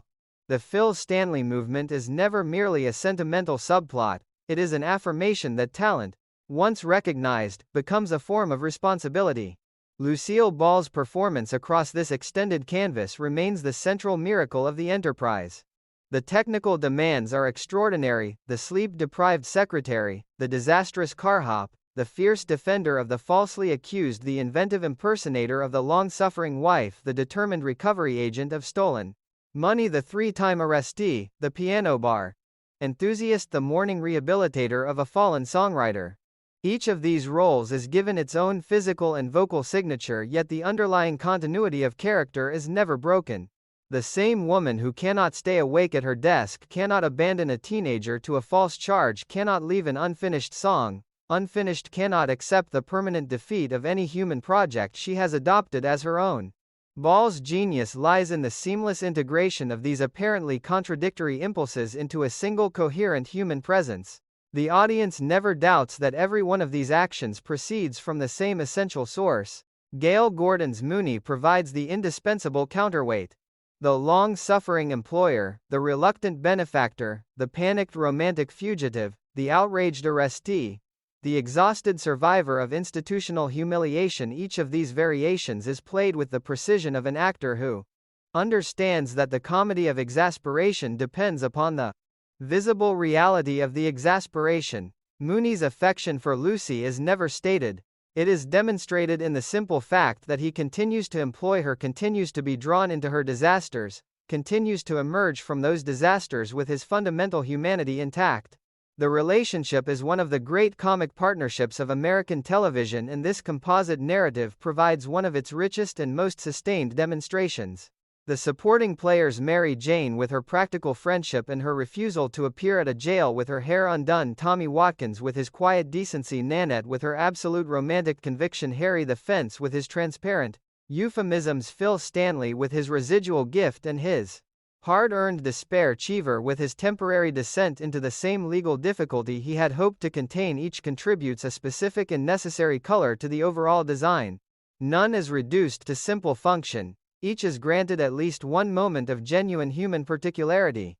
In the end, the enduring heart of the Lucy Show is revealed to be precisely what the composite narrative has been demonstrating all along: the conviction that ordinary human chaos met with sufficient courage, loyalty, and inventive energy can be transformed into a form of comedy that is also a form of compassion. Lucy Carmichael does not solve problems through careful analysis or strategic planning. She solves them by refusing to abandon the people inside them. The refusal is often costly, frequently ridiculous, and almost always effective in ways that no rational calculation could have predicted. The broken television is replaced by a better one. The falsely accused boy is cleared. The unwanted romantic pursuer is dispatched. The stolen money remains in the strict sense unrecovered, yet the relationships damaged by its loss are restored. The unfinished song is finished. The fallen songwriter is given one more chance to stand inside his gift. These resolutions are not realistic, they are something more valuable. They are the formal expression of a comic philosophy that insists on the possibility of repair even in the midst of cascading disaster. In the cultural context of the 1960s, that insistence carried a quiet but persistent progressive charge. The working woman who cannot afford a new television, who must take a second job to make restitution, who risks her employment to defend an innocent boy, who invents an entire marital history to protect her employer, who holds a songwriter's trousers hostage rather than allow a melody to remain incomplete. This figure is not a fantasy of power but a fantasy of agency. She cannot control the economic or institutional structures that surround her. She can only control the absolute commitment she brings to the human situations those structures create. In the world of the Lucy Show, that commitment proves sufficient. The final image, the composite narrative, leaves with its audience is not one of permanent transformation but of temporary and hard-won equilibrium. The bank still stands. Mooney still employs Lucy. The legal complications have been absorbed back into the ordinary machinery of process. The song has been finished and the publisher has listened. The ordinary world with all its capacity for fresh disaster has been restored. Yet something has been demonstrated that cannot be entirely absorbed or forgotten: the spectacle of a single human temperament meeting every form of chaos. The narrative can invent and answering each of them with the same fundamental 6-time asseth. Resources of courage, loyalty, inventiveness, and stubborn hope. That spectacle remains the enduring heart of the series, and this composite episode, in all its sprawling, multi-threaded, gloriously excessive length, stands as one of its most complete and most affectionate demonstrations. The laughter that the narrative has produced is therefore never merely the laughter of superiority or detachment. It is the laughter of recognition, of solidarity, and of deep abiding respect for a character and a performer who understood that the greatest comedy is always rooted in the stubborn, messy, occasionally catastrophic, and finally redemptive business of remaining human in a world that continually asks us to be something smaller, safer, and less alive. Lucy Carmichael refuses the request. In that refusal, repeated across every movement of this long and generous narrative, lies the permanent achievement of the Lucy Show and the permanent gift of Lucille Ball to the art of American comedy.